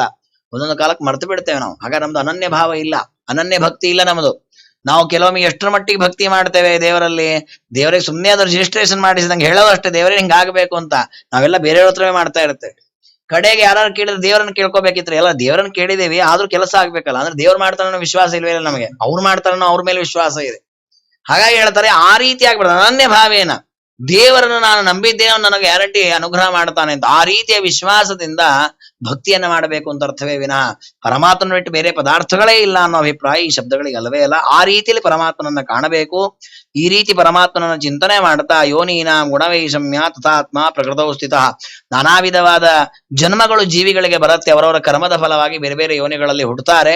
ಅದರಲ್ಲೆಲ್ಲ ಕಡೆಯಲ್ಲೂ ಕೂಡ ನಮಗೆ ಸ್ವಾಮಿಯಾಗಿ ಪರಮಾತ್ಮ ಇದ್ದಾನೆ ಅಂತ ತಿಳಿದುಕೊಳ್ಳಬೇಕು. ಈ ಪ್ರಸಂಗದಲ್ಲಿ ದೇವಹೂತಿ ದೇವಿಯ ಪ್ರಶ್ನೆ ಭಕ್ತಿಗೆ ಸಂಬಂಧಪಟ್ಟಂತೆ ಇದೆ. ಅದಕ್ಕೆ ಸಂಬಂಧಪಟ್ಟಂತೆ ಪರಮಾತ್ಮ ಉತ್ತರವನ್ನ ಕೊಡ್ತಾನೆ. ಬಹುವಿಧ ಮಾರ್ಗೈರ್ ಭಾಮಿನಿ ಭಾವ್ಯತೆ. ಭಕ್ತಿಯನ್ನ ಪಡಿಲಿಕ್ಕೆ ಅನೇಕ ಮಾರ್ಗಗಳಿದೆ. ಭಕ್ತಿಯನ್ನ ಚೆನ್ನಾಗಿ ನಾವು ಧಾರಣೆ ಮಾಡಿ ದೇವರಲ್ಲಿಯೇ ಮನಸ್ಸನ್ನು ನೆಲೆಗೊಳಿಸಿ ದೇವರನ್ನೇ ಧ್ಯಾನಾದಿಗಳನ್ನ ಮಾಡ್ಲಿಕ್ಕೆ ಅನೇಕ ಮಾರ್ಗಗಳಿದೆ. ಯಾವ ಮಾರ್ಗಗಳು? ಅದರಲ್ಲಿ ಸಾತ್ವಿಕ ಮಾರ್ಗದಲ್ಲಿ ನಾವು ಸಾಗಬೇಕು. ಸಾತ್ವಿಕ, ರಾಜಸ, ತಾಮಸ ಅಂತ ಅನೇಕ ಮಾರ್ಗ ಇದೆ. ಅಭಿಸಂಧಾಯ ಯೋ ಹಿಂಸಾಂ ದಂಭಂ ಮಾತ್ಸರ್ಯಮೇವಚ ಸಂರಂಭಿ ಭಿನ್ನ ದೃಗ್ಭಾವಂ ಮಯಿ ಕುರ್ಯಾತ್ ಸತಾಮಸಃ. ಯಾರು ಅಭಿಸಂಧಾಯ ಯೋ ಹಿಂಸಾಂ, ಹಿಂಸಾದಿಗಳನ್ನ ಮಾಡಿ ಕರ್ಮಗಳನ್ನ ಮಾಡ್ತಾನೆ. ಅವ್ನು ಧರ್ಮ ಮಾಡ್ತಾನೆ, ಮಾಡಲ್ಲ ಅಂತಲ್ಲ, ಮತ್ತೊಬ್ಬರಿಗೆ ಪೀಡೆ ಮಾಡಿ ಧರ್ಮವನ್ನ ಮಾಡ್ತಾನೆ. ಮತ್ತೆ ದಂಭ, ಅಹಂಕಾರ, ತಾನಿಷ್ಟು ಮಾಡಿದೆ ಅಂತ ತೋರಿಸ್ಕೊಳ್ಳಿಕ್ಕೆ ಮಾಡ್ತಾನೆ. ಮಾತ್ಸರ್ಯ, ಮತ್ತೊಬ್ಬರ ಮೇಲಿನ ಮಾತ್ಸರ್ಯದಿಂದ ಮಾಡ್ತಾನೆ. ಮತ್ತೆ ಭಿನ್ನ ದೃಕ್, ಎಲ್ಲರಲ್ಲಿ ಭೇದ ಭಾವ ಮಾಡ್ತಾನೆ. ಅವರನ್ನ ತಾಮಸ ಅಂತ ಕರೀತಾರಂತೆ. ಅಂತಹ ಭಕ್ತಿಯ ಮಾರ್ಗ, ಅಂತಹ ಮಾರ್ಗ ಏನಿದೆ ಅದು ಯೋಗ್ಯ ಮಾರ್ಗ ಅಲ್ಲ, ಅದು ತಾಮಸ ಮಾರ್ಗ. ಇಲ್ಲಿಯೂ ಹಾಗೆ ಭಿನ್ನ ದೃಕ್ ಅನ್ನೋದಕ್ಕೆ ಕೆಲವರು ಏನ್ ಅರ್ಥ ಮಾಡ್ಕೊಂಡಿದ್ದಾರೆ ಅಂದ್ರೆ, ಜೀವ ಪರಮಾತ್ಮರಲ್ಲಿ ಯಾರು ಭೇದ ಭಾವ ಕಾಣ್ತಾನೋ ಅವನು ತಾಮಸ ಅಂತ ಅರ್ಥ ಮಾಡಿದ್ದಾರೆ. ಅದನ್ನು ತಾಮಸ ಅಂತ ಹೇಳಿದ್ದಲ್ಲ. ಯಾಕಂದ್ರೆ ದೇವರೇ ಮೊದಲಿಗೆ ತನ್ನ ರೂಪವನ್ನು ಅದ್ಭುತವಾಗಿ ವರ್ಣನೆ ಮಾಡಿದ್ದಾನೆ. ಜೀವರ ಅಸಂಗತಿಯನ್ನು ಮುಂದೆ ಹೇಳ್ತಾನೆ ದೇವರು. ಜೀವರು ಎಷ್ಟು ದುಃಖಗಳನ್ನ ಪಡ್ತಾರೆ, ಜೀವರ ಹೇಯವಾದ ಸ್ಥಿತಿ ಹೇಗಿದೆ, ಎಷ್ಟು ಆರ್ತನಾಗಿದ್ದಾನೆ, ದೇವರಿಗೆ ಅಧೀನನಾಗಿದ್ದಾನೆ ಮುಂದೆ ಹೇಳ್ತಾನೆ ದೇವರೇ. ಹಾಗಿದ್ಮೇಲೆ ದೇವರಿಗೂ ಪರಮಾತ್ಮನ ಜೀವನಿಗೂ ಭೇದವನ್ನ ಹೇಳಬಾರದು ಅಂತ ಹೇಳೋದು ಅಸಂಗತ. ಮತ್ತೆ ಇಲ್ಲಿ ಭಿನ್ನ ದೃಕ್ ಅಂತ ಹೇಳ್ತಾ ಇರೋದೇನು? ದೇವರ ರೂಪಗಳಲ್ಲಿ ಭೇದವನ್ನ ಕಾಣ್ತಾರೆ. ದೇವರ ನಾನಾ ವಿಧವಾದ ವ್ಯಾಪಾರಗಳು, ದೇವರ ನಾನಾ ವಿಧವಾದ ವ್ಯಾಪ್ತಿ ಅನೇಕ ಪದಾರ್ಥಗಳಲ್ಲಿದೆ. ಇದನ್ನ ಸರಿಯಾಗಿ ತಿಳಿಯದೆ ಭೇದ ಭಾವ ಮಾಡುದು. ಅಂದ್ರೆ ರಾಮ ಬೇರೆ, ಕೃಷ್ಣ ಬೇರೆ. ರಾಮ ಭಾರಿ ಒಳ್ಳೆ ವ್ಯಕ್ತಿ, ಮರ್ಯಾದಾ ಪುರುಷ. ಕೃಷ್ಣ ಕಳ್ಳರಿ, ಅವನೇನೋ ಬರೀ ಹಾಲು ಬೆಣ್ಣೆಲ್ಲ ಕದಿತಿದ್ದ, ತುಂಟ ಇದ್ದ. ರಾಮ ಭಾರಿ ಸಂಭಾವಿತ, ರಾಮನಿಗೆ ಬಹಳ ಬಲ ಇತ್ತು, ಕೃಷ್ಣನಿಗೆ ಬಲ ಇಲ್ಲ, ಬುದ್ಧಿವಂತಿಕೆ ಇತ್ತು. ಹೀಗೆ ದೇವರಲ್ಲಿ ಅವನ ಗುಣಗಳಲ್ಲಿ ಭೇದವನ್ನ ಕಾಣ್ತಾರಲ್ಲ, ಇದನ್ನ ಭಿನ್ನ ದೃಕ್ ಅಂತ ಶಾಸ್ತ್ರ ಕರೆದಿದೆ. ನೋಡಿ, ದಾಸರಾಯರು ಇದನ್ನೆಲ್ಲ ಆಚಾರ್ಯ ಗ್ರಂಥಗಳ ಅವಲೋಕನ ಮಾಡಿ ಅವರದಕ್ಕೆ ತಮ್ಮ ಪದ್ಯಗಳಲ್ಲಿ ಸ್ವಗತ ಭೇದ ವಿವರ್ಜಿತನು ಸರ್ವಗ ಸದಾ ಆನಂದೈಕತೆಯನು. ದೇವರನ್ನು ಹೇಗೆ ಉಪಾಸನೆ ಮಾಡಬೇಕು? ಅವನ ರೂಪಗಳಲ್ಲಿ, ಅವನ ಗುಣಗಳಲ್ಲಿ, ಅವನ ಕ್ರಿಯೆಗಳಲ್ಲಿ ಭೇದ ಇಲ್ಲ. ಹಾಗೆ ತಿಳ್ಕೊಳ್ಬೇಕು ದೇವ್ರನ್ನ, ಆವಾಗ್ಲೇ ಅದು ಪೂರ್ಣವಾದ ಫಲವನ್ನು ಕೊಡಬಲ್ಲದು. ಹಾಗಾಗಿ ಅದನ್ನ ಆ ರೀತಿ ತಿಳಿಯದೇ ಇದ್ದವನನ್ನ ತಾಮಸ ಅಂತ ಕರೆದಿದ್ದ. ಮತ್ತೆ ಇಲ್ಲಿ ಒಂದು ಮಾತನ್ನು ಹೇಳಿದ್ದಾರೆ, ಯೋ ಹಿಂಸಾಂ ಅಭಿಸಂಧಾಯ. ಹಿಂಸೆಯನ್ನ ಮಾಡಿ ಕರ್ಮಾಚರಣೆ ಮಾಡೋದು ಅಂತ. ಈ ಕೆಲವೊಮ್ಮೆ ನಾವು ಧರ್ಮಾಚರಣೆ ಮಾಡ್ತಿರ್ತೀವಿ. ಅದು ಹೇಗ್ ಮಾಡ್ತಿರ್ತೀವಿ ಅಂದ್ರೆ, ಮತ್ತೊಬ್ಬರಿಗೆ ಹಿಂಸೆ ಆಗುವಂತೆ ಧರ್ಮಾಚರಣೆ. ಅಂದ್ರೆ ನಮ್ಮ ಧರ್ಮಾಚರಣೆ ಪೂರ್ಣ ಆಗೋದೇ ಹಿಂಸೆ ಮೂಲಕ. ಆ ರೀತಿಯ ಧರ್ಮಗಳನ್ನ ಶಾಸ್ತ್ರ ಹೇಳೇ ಇಲ್ಲ. ಧರ್ಮಾಚರಣೆ ಎಂದೂ ಕೂಡ ಹಿಂಸಾರೂಪವಾಗಿಲ್ವೇ ಇಲ್ಲ, ಅಹಿಂಸಾರೂಪವಾದದ್ದು. ಇದು ಸುಮ್ಮನೆ ಒಂದು ದೃಷ್ಟಾಂತ ಹೇಳೋದಾದ್ರೆ, ಒಂದು ಹುಲಿ ಏಕಾದಶಿ ಉಪವಾಸ ಮಾಡಕ್ಕೆ ಅನ್ಕೊಳ್ತಂತೆ. ನಾನು ಎಲ್ಲಾರು ಮಾಡ್ತಾರೆ ಏಕಾದಶಿ, ನಾನೊಂದು ಏಕಾದಶಿ ಮಾಡೋಣ ಅಂತ. ಎಲ್ಲಾರು ಪಾಪ ಒಳ್ಳೆ ಪುಣ್ಯ ಬರುತ್ತೆ ಅನ್ಕೊಂಡ್ರು. ಮರುದಿವಸ ಪಾರಣೆ ಗೋವನ್ ತಿಂತಂತ. ಏನ್ ಪ್ರಯೋಜನ ಹೇಳಿ? ಹಾಗಾದ್ರೆ ಅದು ಹಿಂಸೆಯನ್ನ ಮಾಡಿದ ಕರ್ಮಾಚರಣೆ ಇದೆಲ್ಲ, ಅದನ್ನ ತಾಮಸ ಅಂತ ಕರೀತಾರೆ. ಪಾಪ ಅದಕ್ಕೆ ಗೊತ್ತಿಲ್ಲ, ಬುದ್ಧಿ ಇಲ್ಲ. ಹಾಗಾಗಿ ಅದೊಂದು ದೇವರು ಬಚಾವ್ ಮಾಡ್ತಾನೆ. ನಾವು ಹಾಗೆ ಮಾಡಬಾರ್ದು. ಯಾವುದೇ ಧರ್ಮವನ್ನು ಮಾಡ್ಲಿ, ದೇವರ ಪೂಜೆ ಮಾಡ್ಲಿ, ಅಡಿಗೆ ಮಾಡ್ಲಿ, ಅಥವಾ ಮತ್ತೊಬ್ಬರ ಅತಿಥಿ ಸತ್ಕಾರ ಮಾಡ್ಲಿ, ಮತ್ತೊಬ್ಬರಿಗೆ ಪೀಡೆ ಆಗುವಂತೆ ಮಾಡಬಾರ್ದು. ಧರ್ಮವನ್ನು ಯಾವತ್ತೂ ಕೂಡ ಅದು ಸುಖವಾಗಬೇಕು, ಹಿತವಾಗಬೇಕು, ನಮಗೆ ಮಾಡಬೇಕು ಅಂತ ಅನಿಸ್ಬೇಕು. ಆ ರೀತಿ ಧರ್ಮಾಚರಣೆಯನ್ನು ಮಾಡ್ಬೇಕು. ಕೆಲವರೆಲ್ಲ ಈ ಶುದ್ಧಿಯನ್ನ ಮಾಡ್ಕೊಳ್ಳೋದು, ಸ್ನಾನಾದಿಗಳನ್ನು ಮಾಡ್ತಾರೆ. ಅದನ್ನ ನೋಡಿ ಯುವಕರು ಇನ್ಮೇಲೆ ನಾವು ಮಡಿಲಿ ಸ್ನಾನವೇ ಮಾಡಬಾರ್ದಪ್ಪ ಅನ್ಬೇಕು, ಆ ರೀತಿ ಹೆದರ್ಸೋ ಹಾಗೆ ಮಾಡುತ್ತೆ. ಹಾಗೆಲ್ಲ ಶಾಸ್ತ್ರ ಹೇಳಿಲ್ಲ. ನೀವು ಸ್ನಾನವನ್ನೇ ಇರ್ಬೋದು, ದೇವರ ಪೂಜೆ ಇರ್ಬೋದು. ಕೆಲವರೆಲ್ಲ ದೇವರ ಪೂಜೆಗೆ ಎಷ್ಟು ಹೆದರಿಸಿ ಬಿಟ್ಟಿದ್ರು ಅಂದ್ರೆ, ನೀವು ಲೌಕಿಕರ, ನೀವು ದೇವ್ರ ಮನೆಗೆ ಬರಲೇಬೇಡ್ರಿ ಅಂತ ಅವ್ರು ಹೊರಗೆ ಹಾಕ್ಬಿಟ್ಟಿದ್ರು. ನೀವು ದೇವ್ರ ಹತ್ರ ಬರೋ ಆಗಿಲ್ಲ, ನೀವು ಅಂದಂತ ಮಸಿಗೆ ಹೋಗ್ಬೇಡ್ರಿ ಅಂತ. ಈ ರೀತಿ ಇಲ್ಲ. ಅಂದ್ರೆ ನಾವು ತಿಳ್ಕೊಳ್ಬೇಕು ಮೊದಲು, ತಿಳಿಯದೇ ಹುಚ್ಚುಚ್ಚು ಮಾಡಬಾರ್ದು. ಹಾಗೆ ಹೇಳಿದ್ದಾರೆ ಅಂತೇಳಿ ನಾಳೆ ಏನ್ ಬೇಕಂದ್ರೆ ಮಾಡೋದು, ಹೇಗ್ ಬೇಕಂದ್ರೆ ಮಾಡೋದು ಹಾಗೂ ಅಲ್ಲ. ತಿಳ್ಕೊಳ್ಬೇಕು, ತಿಳಿದು ಪ್ರತಿಯೊಬ್ಬರು ಸರಿಯಾಗಿ ಆಚರಣೆ ಮಾಡ್ಬೇಕು. ಹಾಗಾಗಿ ಅದನ್ನ ಬಿಟ್ಟು ಮತ್ತೊಬ್ಬರನ್ನ ಬೆದರಿಸೋದು, ಮತ್ತೊಬ್ಬರಿಗೆ ಪೀಡೆ ಕೊಡೋದು, ಮತ್ತೊಬ್ಬರ ಮೇಲೆ ಅಸೂಯೆಯಿಂದ ಮಾಡೋದು ಏನಿದೆ ಅದೆಲ್ಲವೂ ಕೂಡ ತಾಮಸವಾದಂತಹ ಆಚರಣೆ. ದುರ್ಯೋಧನನು ಒಂದು ಯಾಗ ಮಾಡಿದಂತೆ, ವಿಶ್ವಜಿತ್ ಯಾಗ, ಮಹಾಭಾರತದಲ್ಲಿ ಬರ್ತದೆ. ಅದು ಅವನಿಗೆ ಪುಣ್ಯ ಬರಲೇ ಇಲ್ಲ. ನೋಡಿ, ಇವ್ರು ರಾಜಸೂ ಯಾಗ ಮಾಡಿದ್ರೆ ಮೋಕ್ಷಕ್ಕೆ ಹೋದ್ರು ಪಾಂಡವರು. ಅವನು ವಿಶ್ವಜಿತ್ ಯಾಗ ಅನ್ನೋದು ದೊಡ್ಡ ಯಾಗವೇ ಅದು. ಯಾಕೆ ನನಗೆ ಪ್ರತಿ ಒಂದು ಆಹುತಿ ಕೊಡುವಾಗಲೂ ಪಾಂಡವರು ಮೀರಿಸಿದಂಗ ಆಯ್ತೋ ಇಲ್ಲ ನನ್ನ ಯಾಗ, ಅವ್ರಿಗಿಂತ ಜನ ಜಾಸ್ತಿ ಬಂದಿದಾರೋ ಇಲ್ಲೋ, ಅವ್ರಿಗಿಂತ ದಾಕ್ಷಿಣ್ಯ ಜಾಸ್ತಿ ಕೊಟ್ಟರೋ, ಇದೇ ರೀತಿ. ಹಾಗಾಗಿ ಇದು ಪ್ರಯೋಜನ ಇಲ್ಲ, ಅದು ತಾಮಸ ಅಂತ ಕರೀತಾರೆ. ವಿಷಯಾನ್ ಅಭಿಸಂದಾಯ ಯಶ ಐಶ್ವರ್ಯಮೇವಚ. ಇನ್ನು ಕೆಲವೊಮ್ಮೆ ಕರ್ಮಗಳನ್ನ ಮಾಡ್ತೇವೆ. ನಾವು ಹೇಗೆ ಮಾಡ್ತೇವೆ? ವಿಷಯಗಳ ಅಪೇಕ್ಷೆಯಿಂದ ಮಾಡ್ತೇವೆ. ನಮ್ಗೆ ಒಳ್ಳೆ ಮಳೆ ಬರಲಿ ಅಂತ ಒಂದು ಹೋಮ ಮಾಡ್ತೇವೆ, ಅಥವಾ ಲೋಕದಲ್ಲಿ ಒಳ್ಳೆ ಕೀರ್ತಿ ಬರ್ಬೇಕೆ, ಇಲ್ಲಪ್ಪ ಋಷಿಕೇಶರು ಭಾರಿ ಯಜ್ಞಯಾಗ ಮಾಡ್ತಾರೆ ಅಂತ ಒಂದು ಕೀರ್ತಿ ಬರಬೇಕು ಅಂತ ಮಾಡುದು. ಈ ರೀತಿ ಮಾಡಿದಾಗ ಅರ್ಚಾದ ವರ್ಚ ಏತೋಮಾನ್ ಪೃಥಕ್ ಭಾವಸ್ಸ ರಾಜಸ. ಇನ್ನು ಪೂಜೆಯಾದಿಗಳನ್ನ ಮಾಡುವಾಗ ಪ್ರತಿಮೆಗಳನ್ನೇ ದೇವರು ಅಂತ ತಿಳ್ಕೊಂಡ್ಬಿಡುದು. ಅಂದ್ರೆ ಪ್ರತಿಮೆಯಲ್ಲಿ ದೇವರ ಪೂಜೆ ಮಾಡೋದೇ ಪ್ರಧಾನ, ಉಳಿದದ್ದೆಲ್ಲ ಗೌಣ ಅಂತ ಮಾಡಿಬಿಡುದು. ಹೀಗೆ ಯಾರು ಮಾಡ್ತಾರೆ ಅವರನ್ನ ರಾಜಸರು ಅಂತ ಕರೀತಾರೆ. ಕರ್ಮ ನಿರಹಾರ ಮುದ್ದಿಶ್ಯ ಪರಸ್ಮಿನ್ ಮಾತದರ್ಪಣ. ಇದು ನನ್ನ ಕರ್ತವ್ಯ, ಇದನ್ನ ಮಾಡಿದ್ರೆ ಪುಣ್ಯ ಬರುತ್ತೆ, ದೇವರು ಹೇಳಿದ್ದಾನೆ, ಇದು ನನ್ನ ದೇವರ ಪೂಜಾ ಅಂತ ಯಾರು ಮಾಡ್ತಾನೆ, ಜೊತೆಗೆ ಯಾವುದೇ ಅಪೇಕ್ಷೆ ಇಲ್ಲದೆ ಯಜೇದ್ ಎಷ್ಟವ್ಯ ಮಿತಿಮ ಅಪೃಥಕ್ ಭಾವ. ಪ್ರತಿಯೊಂದು ಪದಾರ್ಥಗಳಲ್ಲಿರುವ ಪರಮಾತ್ಮನ ರೂಪಗಳು ಅಭಿನ್ನವಾಗಿದೆ, ಆ ರೂಪಗಳಲ್ಲಿ ಭೇದ ಇಲ್ಲ ಅಂತ ದೇವರ ರೂಪವನ್ನ ಚೆನ್ನಾಗಿ ಯಾರು ತಿಳಿದಿದ್ದಾನೋ ಅವನನ್ನ ಸಾತ್ವಿಕ ಅಂತ ಕರೆದಿದ್ದ. ಇಲ್ಲಿ ಈ ಅಪೃಥಕ್ ಭಾವಾದಿ ಶಬ್ದಗಳಿಗೆ ನಾವು ಅಪೂರ್ವ ಅರ್ಥವನ್ನೇನು ಆಚಾರ ಕೊಟ್ಟಿರೋದು ಎಷ್ಟು ಅಪೂರ್ವವಾಗಿದೆ ಆ ಚಿಂತನೆ ಅಂದ್ರೆ, ನೋಡಿ, ದೇವರ ನೈವೇದ್ಯವನ್ನ ಮಾಡುವಾಗ ದೇವರ ಎದುರಿಗೆ ಅನ್ನಾದಿಗಳನ್ನು ಇಟ್ಟಿರ್ತೇವೆ. ದೇವರ ಪ್ರತೀಕ ಇರ್ತದೆ, ನಮ್ಮ ಹೃದಯದಲ್ಲಿರುವ ದೇವರ ರೂಪ, ಅನ್ನಾದಿಗಳಲ್ಲಿರುವ ದೇವರ ರೂಪ, ಪ್ರತೀಕದಲ್ಲಿರುವ ದೇವರ ರೂಪ, ಆ ರೂಪಗಳಿಗೆ ಅಭೇದ ಚಿಂತನೆಯನ್ನ ಮಾಡುತ್ತೇವೆ. ಇದು ನಿಜವಾಗಿ ದೇವರ ನೈವೇದ್ಯ. ಯಾಕೆಂದ್ರೆ ನಾವಿಟ್ಟ ಅನ್ನವನ್ನೋ ಸಾರನ್ನು ದೇವರು ತಿನ್ನೋದಿಲ್ಲ. ಮತ್ತೆ ಹಾಗಾದ್ರೆ ದೇವ್ರು ತಗೊಂಡದ್ದೇನೋ ಅದರಲ್ಲಿರುವ ತನ್ನದೇ ಆದ ರೂಪವನ್ನು ಪರಮಾತ್ಮ ಸ್ವೀಕಾರ ಮಾಡ್ತಾನೆ. ಆ ಒಂದು ಚಿಂತನೆ ನಮಗೆ ಚೆನ್ನಾಗಿ ಉಳಿಬೇಕಲ್ಲ, ಅದಕ್ಕೆ ಶಾಸ್ತ್ರ ಹೇಳಿತು ಅಪೃಥಕ್ ಭಾವ ಸಾತ್ವಿಕ. ದೇವರ ರೂಪಗಳಲ್ಲಿ ಭೇದವನ್ನ ಕಾಣದೆ ಆ ರೂಪಗಳಲ್ಲಿರುವ ಅಭೇದವನ್ನು ಯಾರು ಚಿಂತನೆ ಮಾಡ್ತಾರೋ ಅವನನ್ನ ಸಾತ್ವಿಕ ಅಂತ ಕರೀತಾರೆ. ಸಯೇವ ಭಕ್ತಿ ಯೋಗಾಖ್ಯ ಆತ್ಯಂತಿಕ ಉದಾರತ. ಆ ರೀತಿಯಲ್ಲಿ ಭಕ್ತಿಯನ್ನ ಮಾಡುವುದು ಆತ್ಯಂತಿಕವಾದ ಮೋಕ್ಷಕ್ಕೆ ಕಾರಣವಾಗತ್ತೆ. ಆ ಭಕ್ತರು ಎಷ್ಟು ಭಕ್ತಿಯನ್ನ ಮಾಡ್ತಾರೆ, ಅವ್ರು ಎಷ್ಟು ವಿಹಿತ ಕರ್ಮಗಳಲ್ಲಿ ಶ್ರದ್ಧೆ ಇಟ್ಟಿರ್ತಾರೆ ಅಂದ್ರೆ ಅವ್ರು ಯಾವ ಫಲವನ್ನು ಅಪೇಕ್ಷೆ ಪಡಲ್ಲ. ಎಷ್ಟರ ಮಟ್ಟಿಗೆ ಅಂದ್ರೆ ದೇವರೇ ಹೇಳ್ತಾನೆ, ಸಾಲೋಕ್ಯ ಸಾಷ್ಟಿ ಸಾಮೀಪ್ಯ ಸಾರೂಪ್ಯ ಈಗ ಐಕ್ಯತ್ವ ಮತ್ತದ ದೀಯಮಾನಂನ ಗೃಹಣಂತಿ ವಿನಾಮತ್ಸೇವನಂ ಜನ. ಆ ನನ್ನ ಭಕ್ತರಿಗೆ ಎಷ್ಟು ನನ್ನಲ್ಲಿ ಭಕ್ತಿ ಇದೆ ಅಂದ್ರೆ ನಾನು ಸಾಲೋಕ್ಯ ಕೊಡ್ತೀನಿ, ಸಾರೋಪ್ಯ ಕೊಡ್ತೀನಿ, ಸಾಷ್ಣಿ ಕೊಡ್ತೀನಿ, ಯಾವ ಲೋಕ ಕೊಡ್ಲಿ ಅಂತ ದೇವರು ಕೇಳ್ತಾನಂತೆ. ಅವ್ರು ನಮಗೆ ಯಾವ್ದು ಬೇಡ ದೇವರೇ ನಿನ್ನ ಪಾದಗಳಲ್ಲಿ ಭಕ್ತಿ ಕೊಡು ಅಂತ ಕೇಳ್ತಾರೆ. ಇದನ್ನ ನಾವು ಬೇಕಾದಷ್ಟು ಭಕ್ತರಲ್ಲಿ ಕೇಳಿದ್ದೇವೆ, ಹನುಮಂತ ದೇವರಲ್ಲಿ ಕಾಣ್ತೇವೆ ಅದನ್ನ ವಿಶೇಷವಾಗಿ. ಯಾಕೆಂದ್ರೆ ಹನುಮಂತ ದೇವರೇ ನಮಗೊಂದು ಮಾರ್ಗದರ್ಶನ. ಎಷ್ಟು ಬಾರಿ ಎಷ್ಟು ರೀತಿ ರಾಮದೇವರ ಅನುಗ್ರಹವನ್ನ ಮಾಡಿದ್ರು. ಯಾಕಂದ್ರೆ ರಾಮದೇವರು ಮೊದಲು ಪಟ್ಟಾಭಿಷೇಕ ಕಾಲದಲ್ಲಿ ಬೇಕಾದ ಕೊಡ್ತೇನೆ ಅನ್ನೋದು ಹಾಗೆ ಕೊನೆಗೆ ಪರಂಧಾಮಕ್ಕೆ ಹೊರಡ್ತಾನೆ ರಾಮದೇವರು. ಆಗ ಹನುಮಂತ ದೇವರ ಜೊತೆಗೆ ಹೋಗ್ತಾರೆ ರಾಮದೇವರು ಪೂರ್ಣವಾಗಿ ಕಳಿಸ್ತಾ ಮತ್ತೆ ವಾಪಸ್ ಬರ್ತಾರೆ. ಆಗಲೂ ದೇವರಂತಾನೆ ನಿನಗೆ ಏನ್ ಬೇಕು ವರವನ್ನು ಕೇಳಿಕೊಡ್ತೇನೆ ಅಂತ. ಆಗಲೂ ಹನುಮಂತ ದೇವರು ಏನು ಕೇಳಲ್ಲ, ದೇವರೇ ಅಂತಾನೆ ನಿನಗೆ ಎಷ್ಟು ಕೊಟ್ಟರು ಕಡಿಮೆ, ನಿನಗೊಂದು ವಿಶೇಷ ಅನುಗ್ರಹ ಮಾಡ್ತೇನೆ. ನೀನು ಯಾವ ಲೋಕದಲ್ಲಿ ನಾನಿದ್ರು ಎಲ್ಲಿ ಬೇಕಾದ್ರೂ ಯಾವಾಗ ಬೇಕಾದ್ರೂ ಹೇಗ್ ಬೇಕಾದ್ರೂ ಬರ್ಬೋದು, ನಿನಗೆ ಯಾವ ವಿಧಿ ನಿಷೇಧಗಳೇ ಇಲ್ಲ. ನೋಡಿ, ನಾವೆಲ್ಲ ಮೋಕ್ಷಕ್ಕೆ ಹೀಗೆ ಹೋಗ್ಲಿಕ್ಕೆ ಬರಲ್ಲ. ನಮಗೆ ಲಿಂಗದೇಹ ಇದೆ, ನಮಗೆ ಆವರಕ ಇದೆ, ಅಜ್ಞಾನಾದಿಗಳಿದೆ, ಹೋಗಬಾರ್ದು, ನಾವಿನ್ನು ಸಂಸಾರಿಗಳು ಅಂತ. ವಾಯುದೇವರಿಗೆ ದೇವರು ಅದಕ್ಕೂ ಅವಕಾಶ ಕೊಟ್ಟರೆ ನೀನು ಮೋಕ್ಷಕ್ಕೂ ಬರ್ಬೋದು, ನಿನಗೆ ಯಾರು ತಡೆಯೋರಿಲ್ಲ. ಅವ್ರು ಹೋಗಲ್ಲ, ಯಾಕೆ ದೇವರ ನಿಯಮ ಪ್ರಕಾರ ನಾನು ಬ್ರಹ್ಮದೇವರಾದ್ಮೇಲೆ ಹೋಗ್ತೇನೆ ಅಂತ ಹೋಗ್ತಾರ ಅವರು. ಆದ್ರೆ ದೇವರವ್ರ ಮೇಲೆ ಮಾಡಿದ ಅನುಗ್ರಹ, ಅದು ಯಾಕೆ ಅಷ್ಟು ಅನುಗ್ರಹ ಮಾಡಿದ ಅಂದ್ರೆ ಅವ್ರು ಏನೂ ದೇವರನ್ನ ಕೇಳಲ್ಲ. ಅವ್ರು ದೇವರು ಏನು ಕೊಡ್ತೀನಿ ಅಂದ್ರೆ ಯಾವ್ದನ್ನ ಅಪೇಕ್ಷೆ ಪಡಲ್ಲ. ಇದು ಮೋಕ್ಷಕ್ಕೆ ಬೇಕಾದಂತಹ ಉತ್ತಮವಾದ ಭಕ್ತಿ ಯೋಗ. ನಿಷೇವಿತೇನ ನಿಮಿತ್ತೇನ ಸ್ವಧರ್ಮೇಣ ಮಹೀಯಸ. ಹೀಗೆ ಇಂತಹ ಭಕ್ತಿಯನ್ನ ಮಾಡ್ತಾ ಯಾವುದೇ ಕಾಮನಾದಿಗಳನ್ನಿಲ್ಲದೆ ಯಾರು ಮಾಡ್ತಾರೆ ಅಂಥವ್ರು ಉದ್ಧಾರವನ್ನು ಹೊಡಿತಾರೆ ಅಂತ ಪರಮಾತ್ಮನನ್ನು ಹೇಳ್ತಾನೆ. ಅದಾದ ಮೇಲೆ ಜೀವಿಗಳು ಅಂತ ಏನು ಪರಮಾತ್ಮನ ಆರಾಧನೆಯನ್ನ ಮಾಡ್ಲಿಕ್ಕೆ ಅರ್ಹರಾದ ಜೀವಿಗಳು ಅಂತ ಏನಿದ್ದಾರೆ ಅವರಲ್ಲಿರುವಂತಹ ತಾರತಮ್ಯವನ್ನು ಹೇಳ್ತಾನೆ ದೇವರು. ಜೀವಾ ಶ್ರೇಷ್ಠಾ ಅಜೀವಾನಾಂ ತತ ಪ್ರಾಣಭೃತ ಶುಭೆ ತತ ಸಚಿತ್ತಾ ಪ್ರವರಾ ತತಶ್ಚ ಇಂದ್ರಿಯ ವೃತ್ತಯ. ನೋಡಿ, ಜೀವಿಗಳು ಅನೇಕ ವಿಧವಾದ ಪ್ರಾಣಿಗಳನ್ನು ನಾವು ಜೀವನದಲ್ಲಿ ನೋಡ್ತೇವೆ. ಈ ಜೀವಿಗಳಲ್ಲಿ ತಾರತಮ್ಯ ಇದೆ. ನೋಡಿ, ಮಧ್ವಾಚಾರ ಮಾತ್ರ ತಾರತಮ್ಯ ಹೇಳಿದ್ದಲ್ಲ, ದೇವರೇ ಮೊದಲು ಹೇಳಿದ್ದಾನೆ. ಏನು ತಾರತಮ್ಯ ಇದೆ ಅವುಗಳಲ್ಲಿ? ಅಜೀವಾನಾಂ ಜೀವಾ ಶ್ರೇಷ್ಠಾ. ನೋಡಿ, ಜಗತ್ತಲ್ಲಿ ಜಡ ಪದಾರ್ಥವೂ ಇದೆ, ಚೇತನ ಪದಾರ್ಥವೂ ಇದೆ. ಜಡ ಪದಾರ್ಥಕ್ಕಿಂತ ಚೇತನ ಪದಾರ್ಥ ಶ್ರೇಷ್ಠ. ಯಾಕೆ? ಜಡ ಪದಾರ್ಥಕ್ಕೆ ಏನು ಗೊತ್ತೇ ಆಗಲ್ಲ. ನೀವು ಮೇರು ಪರ್ವತ ಅಥವಾ ಯಾವುದೋ ಒಂದು ನಮ್ಮ ಮನೆ ಹತ್ರ ಒಂದು ದೊಡ್ಡ ಬಿಲ್ಡಿಂಗ್ ಕಡೆ ಎಷ್ಟು ಚೆನ್ನಾಗಿದೆ ಈ ಬಿಲ್ಡಿಂಗ್ ಅಂತ ಹೊಗಳ್ರಿ, ಅದಕ್ಕೇನು ವಿಕಾರ ಆಗತ್ತೆ? ಏನಾಗಲ್ಲ. ಅದೇ ಅದ್ರ ಪಕ್ಕದಲ್ಲಿ ಒಬ್ಬ ಇಂಜಿನಿಯರ್ ಇರ್ತಾನೆ, ಬಹಳ ಚೆನ್ನಾಗಿ ಕಟ್ಟಿಪ್ಪ, ಅವ್ನು ಬಹಳ ಹೌದಾ, ಒಳ್ಳೇದಾಯ್ತ್ರಿ, ಏನೋ ದೇವ್ರು ಕಟ್ಸಿದಾನೆ.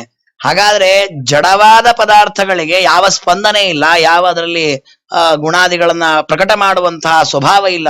ಅವು ಸ್ತಬ್ಧ, ಅವಕ್ಕೆ ಚೈತನ್ಯ ಇಲ್ಲ. ಚೇತನರಲ್ಲಿದೆ. ಹಾಗಾಗಿ ಅಜೀವವಾದ ಜಡವಾದ ಪದಾರ್ಥಗಳಿಗಿಂತಲೂ ಜೀವರು ಶ್ರೇಷ್ಠ. ಅವರಲ್ಲಿಯೂ ಕೂಡ ಪ್ರಾಣಭೃತ ಶುಭೆ, ಪ್ರಾಣವನ್ನ ಧಾರಣೆ ಮಾಡಿದವರು. ಅದರಲ್ಲಿಯೂ ಸಚಿತ್ತಾಹ, ಚಿತ್ತ ಇರತಕ್ಕಂಥವರು, ಬುದ್ಧಿ ಇರತಕ್ಕಂಥವರು. ತತಶ್ಚ ಇಂದ್ರಿಯ ವೃತ್ತಯ, ಇಂದ್ರಿಯಗಳನ್ನ ಚೆನ್ನಾಗಿ ಪ್ರವೃತ್ತಿ ಮಾಡೋರು ಶ್ರೇಷ್ಠ. ಅತ್ರಾಪಿ ಸ್ಪರ್ಶವೇದಿಭ್ಯ ಪ್ರವರಾರಸವೇದಿನ. ಈ 84 ಲಕ್ಷ ಯೋನಿಗಳಲ್ಲಿ ಜೀವರು ಹುಟ್ಟಿ ಬರ್ತಾರೆ. ಅದರಲ್ಲಿ ಕೆಲವು ಪ್ರಾಣಿಗಳಿಗೆ ಸ್ಪರ್ಶ ಗೊತ್ತಾಗತ್ತೆ, ಶಬ್ದಾದಿಗಳು ಗೊತ್ತಾಗಲ್ಲ. ಆ ಸ್ಪರ್ಶ ಮಾತ್ರ ಗೊತ್ತಾಗುವ ಪ್ರಾಣಿಗಳಿಗಿಂತ ಶಬ್ದವನ್ನು ತಿಳಿಯಬಲ್ಲ ಪ್ರಾಣಿ ಶ್ರೇಷ್ಠವಂತೆ.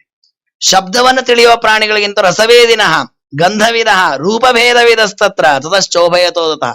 ಹಾಗಾದ್ರೆ ನಾವೆಷ್ಟು ಶ್ರೇಷ್ಠ ನೋಡಿ. ನಮಗೆ ರಸ, ರೂಪ, ಗಂಧ ಎಲ್ಲ ಜ್ಞಾನ ಬರುತ್ತೆ ನಮಗೆ. ಹಾಗಾದ್ರೆ ಆ ಎಲ್ಲ ಪ್ರಾಣಿಗಳಿಗಿಂತಲೂ ಮನುಷ್ಯ ಪ್ರಾಣಿ ಶ್ರೇಷ್ಠ. ದುರಂತ ಏನಂದ್ರೆ ಆ ಪ್ರಾಣಿಗಳಿಗಿಂತ ನಾವು ಕಡೆ ಆಗಿಬಿಟ್ಟಿದ್ದೇವೆ. ಯಾಕೆ ನಾವು ಒಂದೊಂದನ್ನು ತಿಳ್ಕೊಂಡು ಅಲ್ಲಲ್ಲಿ ಹೋದ್ವು. ನಾವು 5 ತಿಳ್ಕೊಂಡ್ವಲ್ಲ, 5 ಕಡೆ ಹೋಗ್ಬಿಟ್ಟು ದೇವರ ಕಡೆ ಬಿಟ್ಬಿಟ್ಟಿದ್ದೇವೆ. ಅದನ್ನೇ ಹೇಳ್ತಾರೆ, ತಥೋ ವರ್ಣಾಶ್ಚ ಚತ್ವಾರ ತೇಷಾಂ ಬ್ರಾಹ್ಮಣ ಉತ್ತಮ. ನೋಡಿ, ಅದರಲ್ಲಿ ವರ್ಣಗಳು 4 ವರ್ಣಗಳಿದೆ. ಅದರಲ್ಲಿ ಬ್ರಾಹ್ಮಣ ಉತ್ತಮ. ಬ್ರಾಹ್ಮಣೇಶ್ವಪಿ ವೇದಜ್ಞ ಅರ್ಥಜ್ಞ ಅಭ್ಯಧಿಕಸ್ತತ. ಬ್ರಾಹ್ಮಣರಲ್ಲಿಯೂ ಶ್ರೇಷ್ಠನಾದವನು ಯಾರು? ವೇದಗಳನ್ನ ಚೆನ್ನಾಗಿ ಅಧ್ಯಯನ ಮಾಡಿದವನು. ಅವರಲ್ಲಿಯೂ ಶ್ರೇಷ್ಠನಾದವನು, ವೇದಗಳ ಅರ್ಥವನ್ನ ತಿಳಿದವನು. ಅವರಿಗಿಂತ ಶ್ರೇಷ್ಠನಾದವನು ಸಂಶಯ ಛೇತ್ತ, ತಿಳ್ಕೊಂಡಿದ್ದಾನೆ. ಮತ್ತೊಬ್ಬರ ಸಂಶಯ ಪರಿಹಾರ ಮಾಡಲಿಲ್ಲ ಅಂದ್ರೆ ಪ್ರಯೋಜನ ಇಲ್ಲ. ಮತ್ತೊಬ್ಬರ ಸಂಶಯ ಪರಿಹಾರವನ್ನು ಅವನಿಗಿಂತಲೂ ಶ್ರೇಷ್ಠ.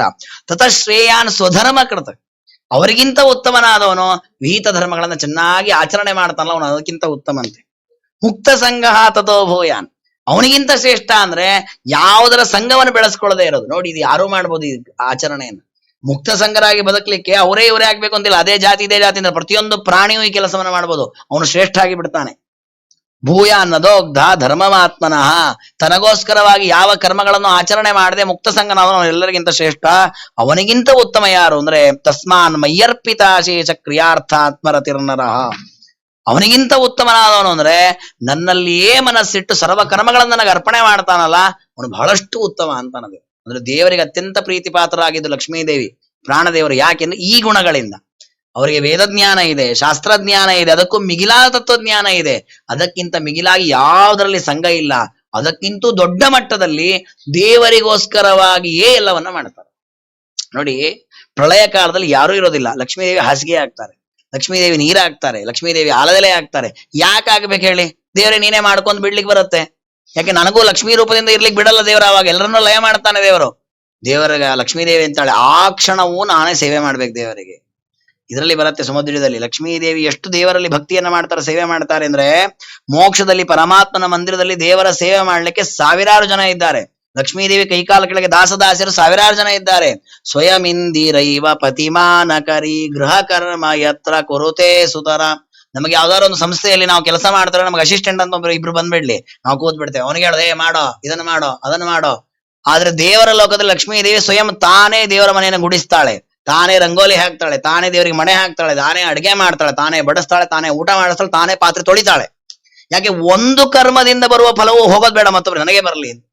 ಅವನಿಗೆ ಎಷ್ಟು ದೇವರಲ್ಲಿ ಭಕ್ತಿ, ಎಷ್ಟು ಅಚಲವಾದ ಭಕ್ತಿ, ಎಷ್ಟು ದೇವರಲ್ಲಿ ತ್ಯಾಗ, ಸರ್ವಸ್ವವನ್ನು ದೇವರಿಗೆ ಅರ್ಪಣೆ ಮಾಡತಕ್ಕಂತಹ ಪ್ರವೃತ್ತಿ.